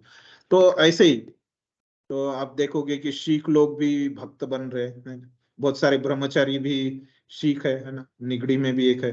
तो मतलब ऐसे कैसे, तो इसी की वजह से, तो ये दो उदाहरण से मैं समझ सकता हूँ कि ऐसे ही हमने किया तो अभी क्या हो रहा है। और फिर वहां पे जो पेशेंट रहते हैं भक्ति वेदांत हॉस्पिटल में, तो वहां पे एक जगन्नाथ जी है ना।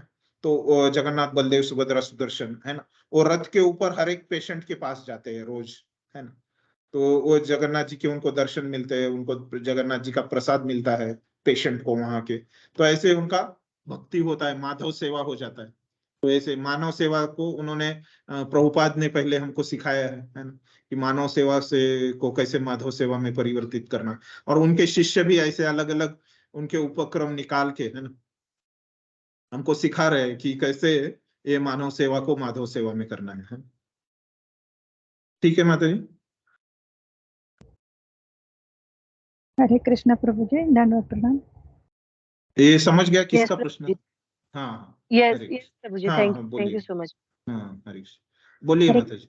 जी, हाँ हरे कृष्ण। हमारे काउंसलर जो है उन्होंने भी बताया था, तो मैं आपकी अनुमति हो तो कुछ बोल सकती हूँ प्रभु जी।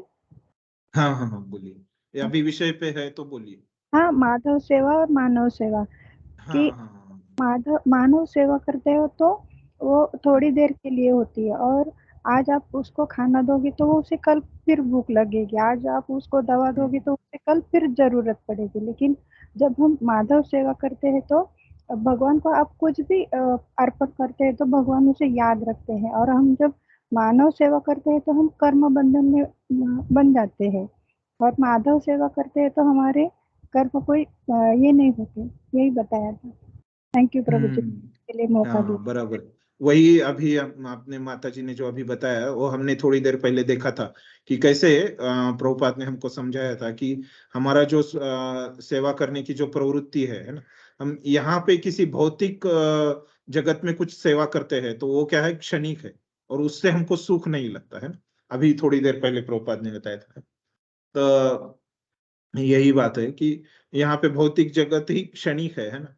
तो यहाँ पे हम कुछ भी कार्य करते हैं, है ना, तो वो हमको ऐसे लंबे समय तक या इस जन्म के बाद है ना शाश्वत समय के लिए उसका हमको लाभ नहीं मिलता है। बस भक्ति का ही लाभ हमको शाश्वत समय के लिए हमको मिलता है। तो ये बात। और है किसी को कुछ प्रश्न? ठीक, आगे बढ़ते हैं फिर।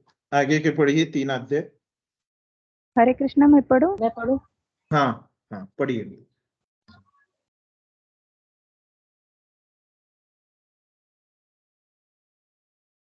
कौन पढ़ने वाला?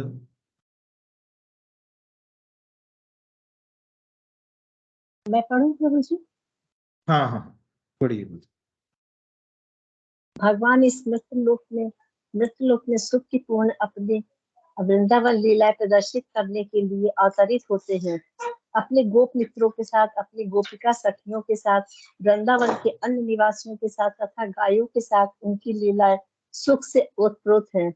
वृंदावन की सारी जनता कृष्ण के अतिरिक्त अन्य किसी को नहीं जानती थी, परंतु भगवान कृष्ण ऐसे थे कि उन्होंने अपने पिता नंद महाराज को भी इंद्रदेव की पूजा करने से निरुत्साहित किया, क्योंकि वे इस तथ्य को प्रतिष्ठित करना चाहते थे कि लोगों को किसी भी देवता की पूजा करने की आवश्यकता नहीं है। उन्हें एकमात्र परमेश्वर की पूजा करनी चाहिए, क्योंकि उनका चरम लक्ष्य भगवत धाम को वापस जाना है। भगवत गीता में 15.6 भगवान श्री कृष्ण के धाम का वर्णन इस प्रकार हुआ है। न तद भासयते सूर्यो न शशांको न पावकः यद गत्वा न निवर्तन्ते तद धाम परम मम। मेरा परम धाम न तो सूर्य या चंद्रमा द्वारा, न ही अग्नि या बिजली द्वारा प्रकाशित होता है। जो लोग वहां पहुंच जाते हैं वे इस भौतिक जगत में फिर कभी नहीं लौटते। यह श्लोक उस नित्य आकाश परम धाम का वर्णन प्रस्तुत करता है। निसंदेह हमें आकाश की भौतिक धारणा है और हम इसे सूर्य, चंद्र, तारे आदि से संबंध में सोचते हैं, किंतु इस श्लोक में भगवान बताते हैं कि नित्य आकाश में सूर्य, चंद्र, अग्नि या बिजली किसी की आवश्यकता नहीं है, क्योंकि वह परमेश्वर से निकलने वाली ब्रह्म ज्योति द्वारा प्रकाशित है। हम अन्य लोकों तक पहुंचने का कठिन प्रयास कर रहे हैं, लेकिन परमेश्वर के धाम को जानना कठिन नहीं है। ये धाम गोलोक कहा जाता है। ब्रह्म संहिता में 5.37 इसका अति सुंदर वर्णन मिलता है। गोलोक एवं नित्य सत्य खिलात्र भूतः। भगवान अपने धाम गोलोक में नित्य वास करते हैं, फिर भी इस लोक से उन तक पहुंचा जा सकता है, और ऐसा करने के लिए वे अपने सच्चिदानंद विग्रह रूप में व्यक्त करते हैं, जो उनका असली रूप है।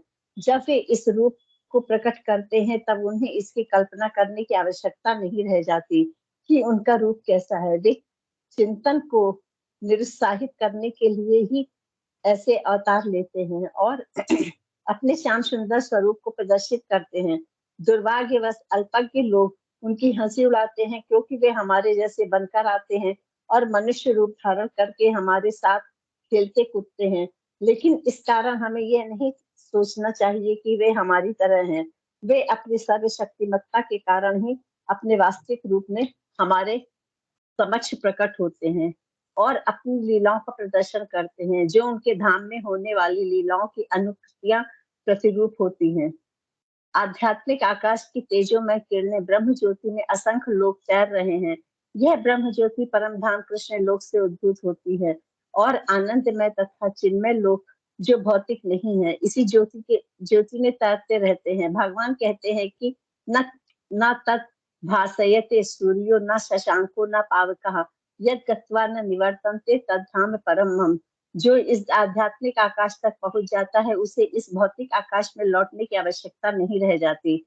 भौतिक आकाश में यदि हम सर्वोच्च लोक ब्रह्म लोक को भी प्राप्त कर ले, चंद्र लोक को तो कहना ही क्या है, तो वहां भी वही जीवन की परिस्थितियां, जन्म, मृत्यु, व्याधि तथा जरा होगी। भौतिक ब्रह्मांड का कोई भी लोक संसार इन 4 नियमों से मुक्त नहीं है। सारे जीव एक लोक से दूसरे लोक में विचरण करते हैं, किंतु ऐसा नहीं है कि हम यांत्रिक व्यवस्था करके जिस लोक में जाना चाहें वहां चले जाएं। यदि हम किसी अन्य लोक में जाना चाहते हैं तो उसकी विधि होती है। इसका भी उल्लेख हुआ है। यान्ति देवव्रता देवान् प्रत्यं यान्ति प्रतिव्रतः।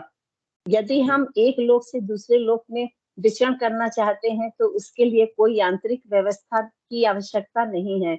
गीता का उपदेश है यान्ति देवव्रता देवान। चंद्र, सूर्य तथा उच्चतर लोक स्वर्ग लोक कहलाते हैं। लोकों की 3 विभिन्न स्थितियां हैं, उच्चतर, मध्य तथा निम्नतर लोक। पृथ्वी मध्य लोक में आता है। भगवत गीता बताती है कि किस प्रकार अति सरल सूत्र यान्ति देवव्रता देवन द्वारा उच्चतर। प्रभु से लाइट चली गई।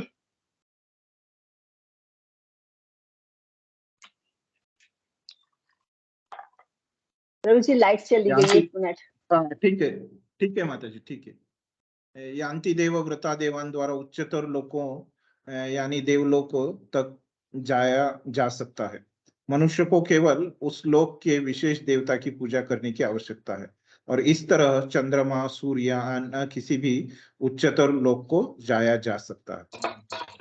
धन्यवाद माता जी। तो अभी हम पहले हमने ये चर्चा की थी कि कैसे ये सुख हमको जो प्राप्त करना है, अगर हमको सुख प्राप्त करना है तो भगवान ही जो सर्व सुख के भोक्ता है, तो उनको हमको सुखी करना पड़ेगा, है ना कि देवी देवताओं को, है। तो अभी वो सुख का मुद्दा लेके प्रभुपाद आगे चर्चा को बढ़ाते हैं। तो सुख को लेके प्रभुपाद आगे चर्चा बढ़ाते हैं। तो प्रभुपाद बोलते हैं कि प्रभुपाद ने पहले भी बोला था, याद होगा आपको, कि भगवान हमेशा सब समय के लिए भगवान सुखी रहते हैं, ऐसे पहले बोला था प्रभुपाद ने इससे पहले। तो अभी प्रभुपाद बोलते हैं कि भगवान जो अवतरण होता है इनका इस भौतिक जगत में, तो वो किसके लिए होता है उनका अवतरण। हाँ, हमने पहले चर्चा किया था थोड़ी देर पहले कि भगवान यहाँ पे अवतरण करते हैं तो हमको सिखाने के लिए, भक्ति सिखाने के लिए, है ना, और हमको भगवत धाम लेके जाने के लिए, है ना। तो और एक उद्देश्य है उनके अवतरण का, है ना, कि वो जब यहाँ पे अवतरण करते हैं तो बहुत सारी लीलाएं करते हैं वृंदावन में, है ना, और वो लीलाओं में बहुत सुख है। तो देखिए वृंदावन में रोज लगभग जब कृष्ण वहां पे थे तो लगभग रोज वहां पे राक्षस आते थे, है ना, कंस के द्वारा भेजे हुए, है ना। तो मतलब वहां पे बहुत टेंशन था, है ना? वहां पे ऐसे शांति नहीं थी, है ना, लेकिन सुख था वहां, है ना? तो वृंदावन में कोई ऐसे नहीं कि कोई दुखी रहता है। और हम देखते हैं कि हम कैसे समझ सकते हैं जब ये माधवेंद्रपुरी जब जाते हैं, है ना, और बाद में कृष्ण के समय नहीं, लेकिन अभी हाल ही में जब 600-700 साल पहले जब माधवेंद्रपुरी हुए थे, इस मतलब इस धरातल पे जब थे वो, है ना, तब वो भी वृंदावन में जाते हैं और जब उनकी लीलाएं हैं तो वहां से मैं बस एक पॉइंट लेना चाहता हूँ कि जब वहां पे वो बहुत खाली पेट, मतलब पूरे उपवास करके वो तप भगवान की लीलाओं का, भगवान के नाम में वो गोवर्धन में बैठे रहते हैं। और वहां पे एक ग्वाल वाला के उनको क्या करता है, दूध देता है एक मटके में, है ना, और बोलता है कि ये वृंदावन में कोई बिना प्रसाद के रहता नहीं है। और तो मतलब यही है कि वृंदावन में सब लोग सुखी है ना, उधर बिना सुख के कोई नहीं रहता, है ना, क्योंकि वो हमेशा वहां पे क्या है कि वो भगवान से वहां पे सब लोग जुड़े हुए हैं, उनकी जो स्वाभाविक अवस्था है ना, तो इसलिए वृंदावन में सब लोग सुखी है। आ, तो वहां पे जो कृष्ण लीलाएं करते हैं तो वहां पे बहुत सुख है ना। तो मतलब हम इस समझ सकते हैं कि अगर हम भी भगवान में भगवान के वृंदावन धाम में जाएंगे, गोलोक वृंदावन में, है ना, तो ये हमारा क्या हो जाएगा, भगवान के साथ संबंध रहेगा और हम भी सुखी हो सकते हैं ना। तो ये यहाँ पे बताने की बात है, तो भगवान से अगर हम संबंध जोड़ेंगे, है ना, तो हम सुखी होने की हमारी जो संभावना है, मतलब शाश्वत रूप से हम सुखी होंगे, है ना। लेकिन कुछ समय ऐसे रहेगा, है ना, जैसे रूप गोस्वामी ने बताया है ना, कि जैसे एक व्यक्ति को पीलिया हो गया है ना? तो जो शक्कर रहती है ना, वो कहाँ गन्ने से बनती है ना? और गन्ने का जो ये रहता है, रस रहता है ना, वो कैसा रहता है, मीठा रहता है कि तीखा रहता है, खट्टा रहता है, कैसे रहता है, मीठा ही रहता है ना। गन्ने का रस मीठा ही रहता है, लेकिन जिस व्यक्ति को पी लिया हो गया है तो उसको कैसे लगता है? वो एकदम उतना अच्छा मीठा नहीं लगता है ना। तो रूप गोस्वामी वो उदाहरण देके हुए कहते हैं, और वह क्या है, गन्ने का रस ही उसको क्या करने वाला है, ठीक कर। और औषधि जो है पीलिया रोग के ऊपर, वो क्या है, गन्ने का जूस है, गन्ने का रस है। तो वो गन्ने का रस ही उसको ठीक करने वाला है, और अभी उसको वो गन्ने का रस मीठा नहीं लगता है। तो वैसे भी हमारे जो अभी साधक अवस्था है उसमें हम वो लग सकता है, लेकिन भगवान साधकों के साथ भी भगवान जरूर कुछ आदान प्रदान करते हैं, है ना? तभी तो साधकों को विश्वास उनका बढ़ते जाता है और वो ज्यादा भक्ति करने के लिए तैयार हो जाते हैं, है ना? तो वैसे हमको सबको कुछ ना कुछ जो भगवान की सेवा में लग के खुश हो गए हम, है ना? तो इसलिए हम भक्ति में जुड़े हुए हैं, है ना? और भक्ति के बारे में समझना चाहते हैं, भक्ति में प्रगति करना चाहते हैं, है ना? तो वैसे ही, लेकिन वो अवस्था में नहीं है ना, एकदम जो परमोच्च अवस्था है ना, कि एकदम भक्ति करने से हम हमारे शरीर में रोमांच आ जाते हैं, हमको सुख का अनुभव होता है, हमको पता है हम एक सिद्धांत के रूप में, है ना, एक बौद्धिक स्तर के ऊपर हम ये है, लेकिन हमको विश्वास है कि एक स्तर जो आ जाएगा, है ना, जैसे एक ये रहता है जिसको एस्केप वेलोसिटी बोलते हैं, जब ये ग्रह को अंतरिक्ष में छोड़ते हैं, है ना, तो वो क्या है, उसको एक गुरुत्वाकर्षण से अपने बाहर जाना पड़ता है ना, इतनी ज्यादा वेग से उसको भेजना पड़ता है, यहाँ से कोई चीज बाहर भेजनी है ना, तो गुरुत्वाकर्षण की जो शक्ति है उससे ज्यादा शक्ति से हमको भेजना है। तो वैसे ही हमारे ऊपर जो माया की शक्ति है ना, उससे जब हमारी ज्यादा शक्ति हो जाएगी, है ना, तो एक दिन हमको भी वो क्या है, इसी देह में हमको भगवान के साथ जो सुख है ना, उसका अनुभव हो सकता है, जब हम इतनी तीव्रता से और इतनी वेग से भक्ति करेंगे कि हम जो माया का हमारे ऊपर आवरण है, जो हमको ढका है उसने, है ना, तो वो हम तोड़ के जब लांग के आगे जाएंगे, है ना, तब हमको भी वो सुख की अनुभूति होगी, है। तो फिर आगे प्रभुपाद बताते हैं कि वो सनातन धाम के बारे में, है ना, तो वो जो सनातन धाम है, पहले प्रभुपाद ने बताया था उसके बारे में, वो कैसे 3 गुणों के ऊपर है ना, प्रभुपाद ने बताया था वो शाश्वत धाम भगवान का। और ये जो सनातन धाम है, अभी प्रभुपाद बोलते हैं कि न तद भासयते सूर्यो न शशांको न पावक, है ना, जैसे ये जो भौतिक जगत है ना, इसमें हमको प्रकाश लगता है ना, दिन में हमको सूरज लगता है ना, और जब शाम हो जाती है तो ऐसे बिजली लगती है ना? तो हमको दिखाई नहीं देता क्योंकि अंधेरा है यहाँ पे, ये भौतिक जगत में, एक क्षणिक जगत में, ये संसार में, है ना, क्या है, अंधेरा है। यहाँ पे सूरज, चांद, बिजली, ऐसी चीजों की जरूरत पड़ती है। लेकिन वो शाश्वत धाम में, सनातन धाम में क्या है, तो भगवान के शरीर से प्रकाश आ रहा है ना। हमने देखा पहले कहाँ देखा था हमने ये मुद्दा कि भगवान से शरीर से प्रकाश आता है, हमने चर्चा की थी इसके ऊपर। हरे कृष्णा, ब्रह्म ज्योति के बारे में। हाँ, कहाँ पे चर्चा की थी माता जी ब्रह्म ज्योति के बारे में हमने? उपनिषद 15 श्लोक है, हिरण्मयेन पात्रेण, है ना। तो भक्त क्या प्रार्थना करता है कि आपके जो प्रकाश है ना, तो उसको हटाओ। हाँ, मुझे आपका दर्शन दे दो, है ना, पूषण कर्षेयम सूर्य प्राजापति व्यूह रश्मिन समूह, है ना। तो ये पूरा इसका हटाओ पूरा, है ना। तो ऐसे तो ये हम समझ सकते हैं कि वहां पे कुछ प्रकाश की जरूरत नहीं है ना। तो भगवत गीता में भी ये इसकी पुष्टि हुई है, ये प्रभुपाद बोलते हैं। और ये वही बाद में प्रभुपाद बोलते हैं आगे यहाँ पे कि वो जो वहां पे प्रकाश आ रहा है वो ब्रह्म ज्योति से आ रहा है। और वो ब्रह्म ज्योति कहाँ, ब्रह्म ज्योति क्या है, भगवान के शरीर का प्रकाश है ना। ये बात भी प्रभुपाद यहाँ पे समझाते हैं। तो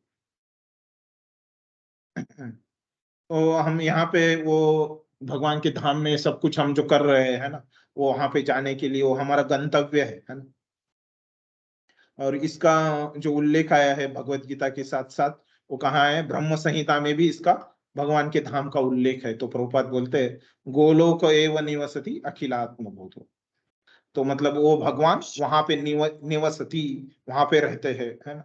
वो अखिलात्म भूत है ना। वो क्या है, अखिल मतलब सब, है ना। भूत मतलब जो जीवात्मे है, तो सबके वो, सब जीवों के वो मालिक है। तो और वहां पे कैसे रहते हैं, सच्चिदानंद रूप में रहते हैं, है ना। उनमें और उनके आत्मा में कोई अंतर नहीं है। और वो श्याम सुंदर का रूप है ना, प्रभुपाद बताते हैं। तो और इसी को बोलते हैं कि, तो यहाँ पे कोई जाता है भगवत धाम में, यद गत्वा न निवर्तन्ते तद्धाम परमम मम, मतलब उसको वापिस आने की जरूरत नहीं है ना, ऐसे बोलते हैं। तो ये भौतिक जगत में उसको वापिस आने की जरूरत नहीं है।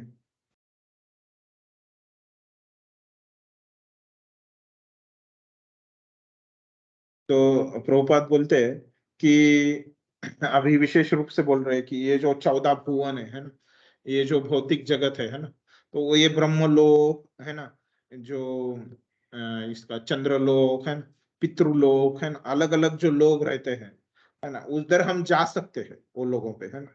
जैसे वो त्रिशंकु नाम का एक व्यक्ति रहता है ना, उसको भी स्वर्ग में जाना रहता है ना। तो शास्त्रों में ऐसे उदाहरण आते हैं कि अगर जाना है ना, तो जा सकते हैं, लेकिन उसके लिए क्या है, थोड़ा एक तपस्या करना पड़ता है, कुछ उसके लिए एक पद्धति रहती है ना। तो वहाँ की एक विशिष्ट एक पद्धति रहती है, उस पद्धति का अगर हम अनुगमन करते हैं तो वो धाम में हम जा सकते हैं। तो इसलिए प्रभुपाद बोलते हैं कि चंद्र पे जा सकते हैं, तो ये वैज्ञानिक लोग चंद्र पे नहीं जा सकते, है ना। तो ऐसे बोलते थे प्रभुपाद, क्योंकि क्यों बोलते थे, इस चीज का आधार लेके प्रभुपाद ऐसे बोलते थे। तो प्रभुपाद बोलते थे कि ये वैज्ञानिक लोग वहां पे नहीं जा सकते, क्योंकि प्रभुपाद को पता था कि ये वैज्ञानिक जो पद्धति का जो इस्तेमाल कर रहे हैं, वो पद्धति नहीं है चंद्रलोक पे जाने के लिए। तो ये वैज्ञानिक किताबें पढ़ के, कोई यान बना के, है ना, गुरु जो आकाश है उसमें घूम के, ये पद्धति नहीं है ना। तो उसको वेदों पे श्रद्धा चाहिए, है। तो वो वेदों का आचरण करके ही हम वहां पे जा सकते हैं, चंद्रलोक पे जा सकते हैं, ऐसे प्रभुपाद समझाते हैं। तो ये ऐसे हम जा सकते हैं चंद्रलोक में वगैरह। तो ये बात यहाँ पे प्रभुपाद बोलते हैं, लेकिन वहां पे जाके फायदा क्या, प्रभुपाद बोलते हैं।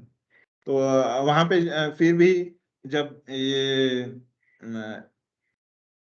किसी भी हम लोक पे जाएंगे, तो वहां से हमको वापिस आना पड़ेगा। लेकिन अगर हम आध्यात्मिक जगत में अगर जाएंगे, है ना, तो वहां से हमको वापिस नहीं आना पड़ेगा, है ना। इस ये बताने के लिए प्रभुपाद ये इन लोगों के बारे में बताते, इन लोगों के बारे में बताते हैं। तो यहाँ तक हमने पढ़ा था। अभी इसके ऊपर कुछ प्रश्न है किसी को? ठीक है। तो हाँ, अभी क्या कीजिए, 2 पैराग्राफ ही पढ़िए, बाद में मैं थोड़ा शॉर्ट में रिवाइज कर देता हूँ, फिर हम रुकेंगे आज के लिए, है ना। कौन पढ़ेगा?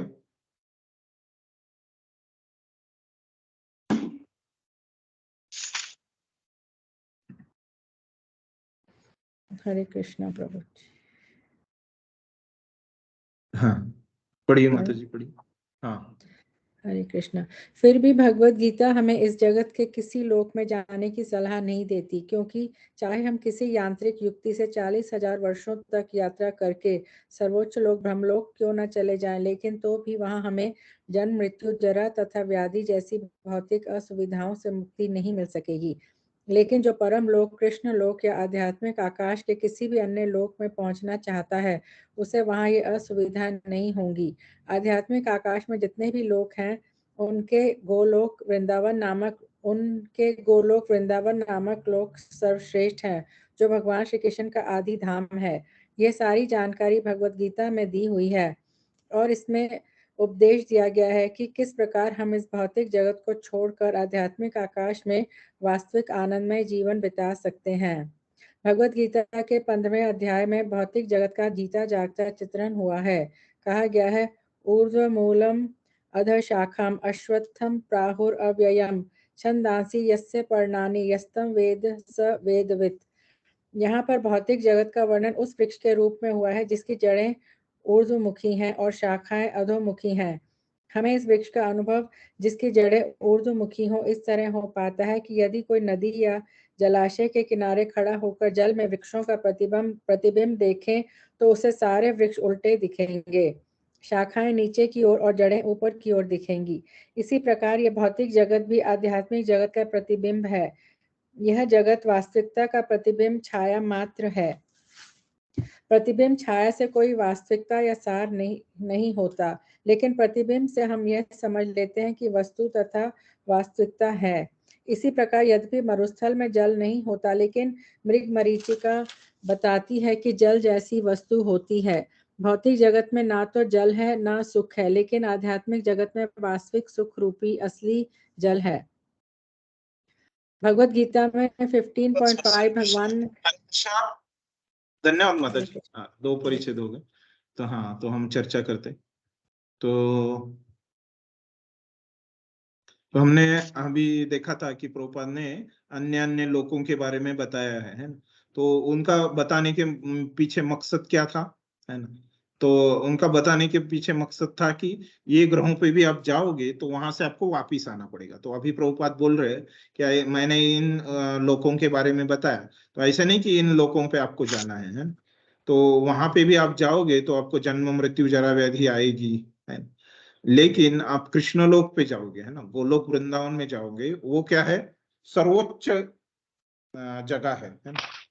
तो और वो भगवान के अधीन है, वो जगह है। वो सब हमको भगवत गीता में हमको यहाँ पे पढ़ने को मिलेगा है।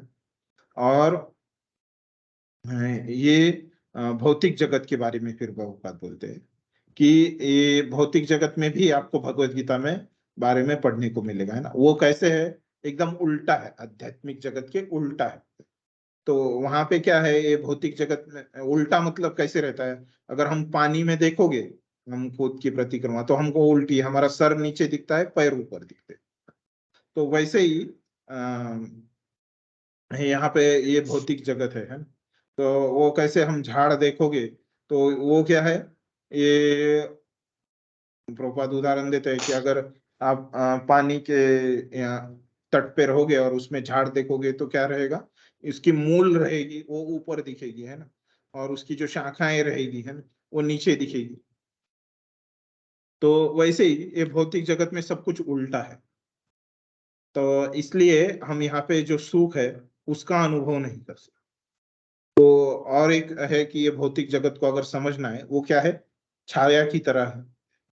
तो अगर कोई छाया, अभी इंटरनेट के माध्यम से बहुत सारे लोग ऐसी तस्वीर निकालते हैं, है ना, कि वो अपनी छाया की जैसे तस्वीर रहती है तो वैसे आती है। तो मतलब है कि वो छाया मतलब वो व्यक्ति नहीं है, है ना? अगर कोई हमारी छाया को पकड़ लेता है ना, तो वो नहीं है। तो मतलब ये भौतिक जगत, जो प्रभुपाद ने बोला था कि वो जो सेवा करने की प्रवृत्ति नहीं जाती है ना, तो भगवान को छोड़ के अन्य व्यक्ति को हम सेवा कर रहे हैं, मतलब वो क्या है, ये छाया की तरह है ना? और जब भगवान की सेवा में लगे हैं मतलब क्या है, वो व्यक्ति की तरफ हम जा रहे हैं, है ना। तो यही बात हमको यहाँ पे प्रभुपाद बता रहे हैं, जो कि भगवत गीता में उल्लेख किया है ना। और वो कैसे है, जैसे एक आप इसमें जाओगे किसमें, मरुस्थल, है ना। मरुस्थल मतलब क्या रहता है, ये उसको बोलते हैं कि मरुस्थल सबको पता है, रेगिस्तान, रेगिस्तान। हाँ रेगिस्तान, हाँ रेगिस्तान, ये सब शब्द जानते हैं। तो मरुस्थल मतलब रेगिस्तान रहता है ना, मराठी में उसको वाळवंट भी बोलते हैं। तो ऐसे ये रेगिस्तान में आप जाओगे तो वहां पे क्या रहता है, पानी नहीं रहता है ना, सब हर जगह पे आपको वालू दिखाई देगी, है। लेकिन ये क्या होता है, सूर्य की किरणें कुछ ऐसे अलग तरह से परावर्तित होके हमको लगता है कि ऐसे दूर वहां पे जल है, लेकिन वहां पे जल नहीं रहता है। तो वहां पे क्या रहता है, एक वालू ही रहती, जल कुछ रहता ही नहीं। तो मरुस्थल में ऐसे हमको अनुभव होता है? तो उसको बोलते हैं मृग जल, है ना। तो मृग जैसे चंचल रहता है तो इसको वो मृग जल बोलते हैं। मतलब वहां पे जल नहीं रहता, वो जल की छाया वहां पे रहती है। तो वैसे ही तो भौतिक सुख में अगर हम जो सेवाएं करते हैं अलग अलग, है, वो ये मृग जल की तरह रहती है, हमारी प्यास बुझाती ही नहीं, है। और फिर हाँ, हमारी प्यास बुझने वाली है वो जल पी के, है। तो भगवान की सेवा में लग के ही हमारी प्यास बुझने वाली है, ये उपदेश भगवत गीता देती है। तो यहाँ पे अभी हम रुक जाएंगे। तो मैं संक्षिप्त में थोड़ा सा रिवाइज करता हूँ कि आज हमने क्या क्या चर्चा की, है ना, ताकि तो आज हमने जो शुरुआत की थी कि जो अपना छठा विषय है ना, उसके लिए जो भगवत गीता में भगवान के धाम में जाना, सनातन आकाश में जाना प्रभुपाद बोलते हैं जिसके बारे में, है ना। तो प्रभुपाद बोलते हैं कि पहले ये सनातन आकाश जो है वो क्या है, 3 गुणों से ऊपर है। और फिर अभी हमको तो पता नहीं 3 गुणों से ऊपर है तो कैसे समझेंगे, तो इसलिए प्रभुपाद पहले बताते हैं भौतिक आकाश के बारे में। तो भौतिक आकाश के बारे में, तो ये भौतिक आकाश कैसे रहता है, तो ये भौतिक जगत क्या है पहले बताते हैं प्रभुपाद, क्षणिक है। तो पहला ये उसका गुणधर्म बताते हैं। और फिर ये आध्यात्मिक आकाश कैसे है, शाश्वत है, सनातन। तो जीव भी सनातन है, भगवान भी सनातन है ना। और वो धाम भी सनातन है ना, सनातन धाम उसका नाम ही। और भगवान और जीव के बीच में जो संबंध है ना, वो भी क्या है, सनातन है। और यही वो जो संबंध है हम वो भूल चुके हैं, और फिर से ये संबंध को कैसे बनाए रखना है और हमको वो सनातन धाम में जाना है ना, यही भगवत गीता का मुख्य विषय है ना, प्रभुपाद बोलते। और हम क्या है, हम यहाँ पे लगे हुए हैं इस भौतिक जगत में, ये क्षणिक जगत में, ये संसार में हम कार्य कर रहे हैं। लेकिन ये कार्य हमको क्या करने हैं, सनातन धाम में जाके करने हैं। तो क्या हो जाएगा, हमारा जीवन शुद्ध हो जाएगा, ऐसे प्रभुपाद बोलते हैं। और ये भगवान जो है ना, हमारे पिता है, तो इसलिए वो हम सबको वो सनातन धाम में लेके जाना चाहते हैं और उनके साथ हमारा संबंध प्रस्तापित करना चाहते हैं, ऐसे भगवान की इच्छा है। और अभी प्रभुपाद समझाते हैं कि ये सनातन धर्म है, तो वो कोई यहाँ पे कोई सांप्रदाय के अधीन नहीं है ना, ये पूरा धर्मनिरपेक्ष शब्द है, सनातन धाम जो शब्द है वो, है ना। और ये पूरा शास्त्रों पे आधारित है ना? कोई संप्रदाय या कोई विश्वास पे ये आधारित नहीं। और ये क्या है, ये शाश्वत धर्म है जीवात्मा का, है, ये शाश्वत व्यवसाय है। और इसको कोई शुरुआत नहीं है और इसका कोई अंत भी नहीं है। ये व्याख्या श्रीपाद रामानुजाचार्य ने दी है, उनका आधार लेके प्रभुपाद बताते हैं।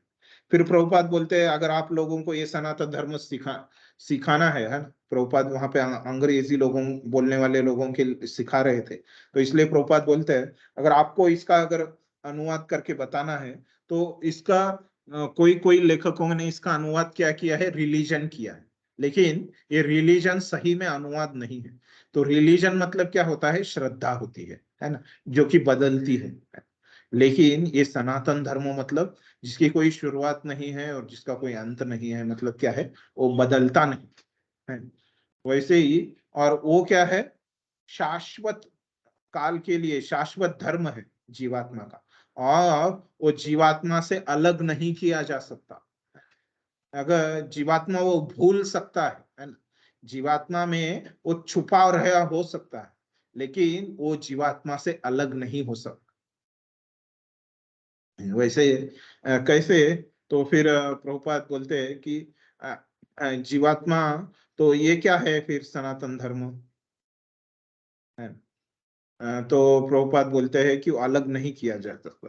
तो उसके लिए प्रभुपाद उदाहरण देते हैं अग्नि का। तो अग्नि का जो धर्म है वो क्या है, उष्णता देना और प्रकाश देना। तो ये उष्णता और प्रकाश को आप अग्नि से अलग नहीं कर सकते।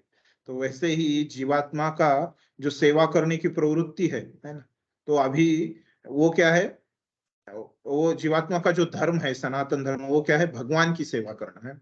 लेकिन वो इतना उसकी जो भगवान की सेवा करना इतनी उसकी प्रवृत्ति है, तो वो ये भौतिक जगत में रह के भी उसकी सेवा करने की प्रवृत्ति जाती नहीं है ना।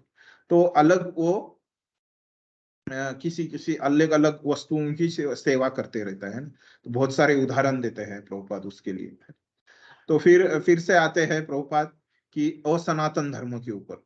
तो प्रभुपाद बोलते हैं वो जो रिलीजन है, विश्वास है ना, तो वो क्या है, सनातन धर्म है, हिंदू, मुस्लिम, सिख, ईसाई, बौद्ध, है ना, ऐसे उदाहरण देते हैं प्रभुपाद। और ये जो विश्वास है अलग अलग, तो ये सनातन धर्म नहीं है, प्रभुपाद बोलते हैं। और भगवान की सेवा में लगना यही सनातन धर्म है। और हमारी जो सृष्टि हुई है वो भगवान की प्रसन्नता के लिए हुई है। और हम स्वतंत्र रूप से सुखी हो नहीं सकते है। प्रभुपाद बोलते हैं कि जैसे कोई भी शरीर का अवयव है, तो शरीर की सेवा में रहेगा तो सुखी हो सकता है, अपने स्वतंत्र उद्देश्य से वो सुखी नहीं हो सकता। और फिर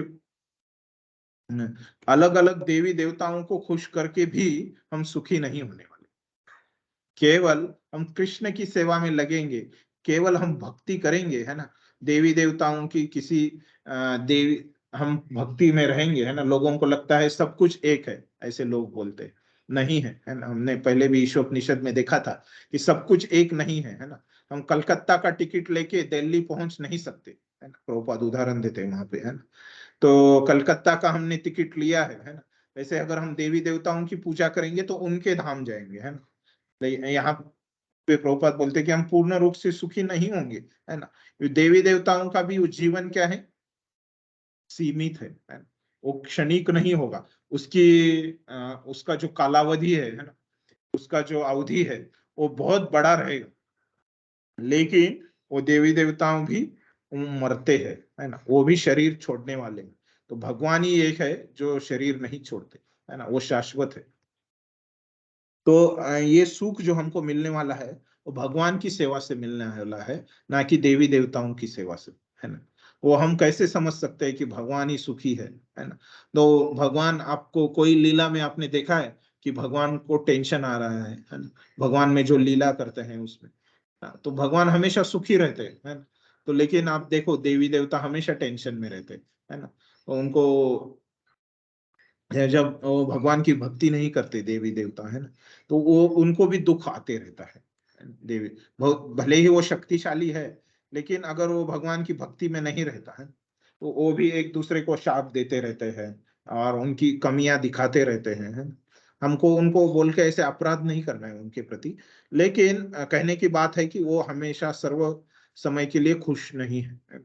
जैसे इसमें एक उदाहरण मुझे याद आ रहा है अभी इस समय, कि जैसे कोई एक विदेशों से एक तत्वज्ञ आता है भारत में, है ना। आपने सुना होगा वो कथा कि वो भगवान को देखा नहीं होता है ना, जो कि वेदों में बोले गए हैं, है ना। तो वो बोलता है कृष्ण ही पूर्ण पुरुषोत्तम भगवान है ना। लेकिन क्यों ऐसे, क्योंकि उनके पास कोई शस्त्र नहीं है ना। तो वैसे तो कृष्ण को शस्त्र की जरूरत नहीं, कृष्ण हमेशा सुखी है ना। कृष्ण को किसी से भय नहीं है। तो वैसे ही तो कृष्ण हमेशा सुखी रहते हैं, है ना। तो इससे हमको आशा मिलती है कि हम भी कृष्ण की सेवा में रहेंगे तो सुखी रहेंगे, है ना।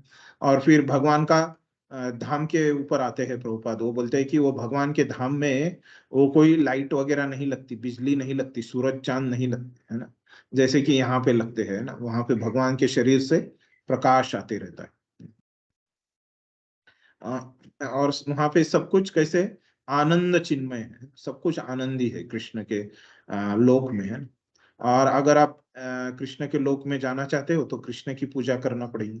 देवी देवताओं की पूजा करोगे तो उनके लोक में जाओगे, लेकिन वहां पे भी क्या रहेगा, जन्म मृत्यु जरा व्याधि रहेगा, है। और कुछ भी नहीं करोगे तो ये भौतिक जगत में रहोगे, है ना। और भौतिक जगत में कैसे रहता है, उल्टा रहता है। जैसे पानी का आप प्रतिबिंब देखोगे, है ना, तो ये पानी का प्रतिबिंब कैसे रहता है, सर नीचे पैर ऊपर, है ना, वैसे पानी में दिखता है। तो वैसे ही ये भौतिक जगत में क्या रहता है, बहुत सारी मेहनत वो करवाता है लेकिन सुख कुछ देता ही नहीं भौतिक जगत में। जैसे इतना हमने चर्चा किया है ना, ये भौतिक जगत के बारे में। तो बचा हुआ भी जो भूमिका है वो भौतिक जगत के बारे में ही है, मोटा मोटी अगर देखा जाए तो। तो ये विषय थे। तो अभी तक इसमें कोई प्रश्न है आज जो हमने चर्चा किया? अभी तक जो भी हमने चर्चा किया ये इसमें आमुख और भूमिका में, उसके ऊपर है किसी को कुछ प्रश्न? ठीक है, यहाँ पे रुक जाते हैं। श्रील प्रभुपाद की जय, गौरव भक्त वृंद की जय। हरे कृष्ण। जय हरे कृष्ण। श्री कृष्ण दंडवत प्रणाम।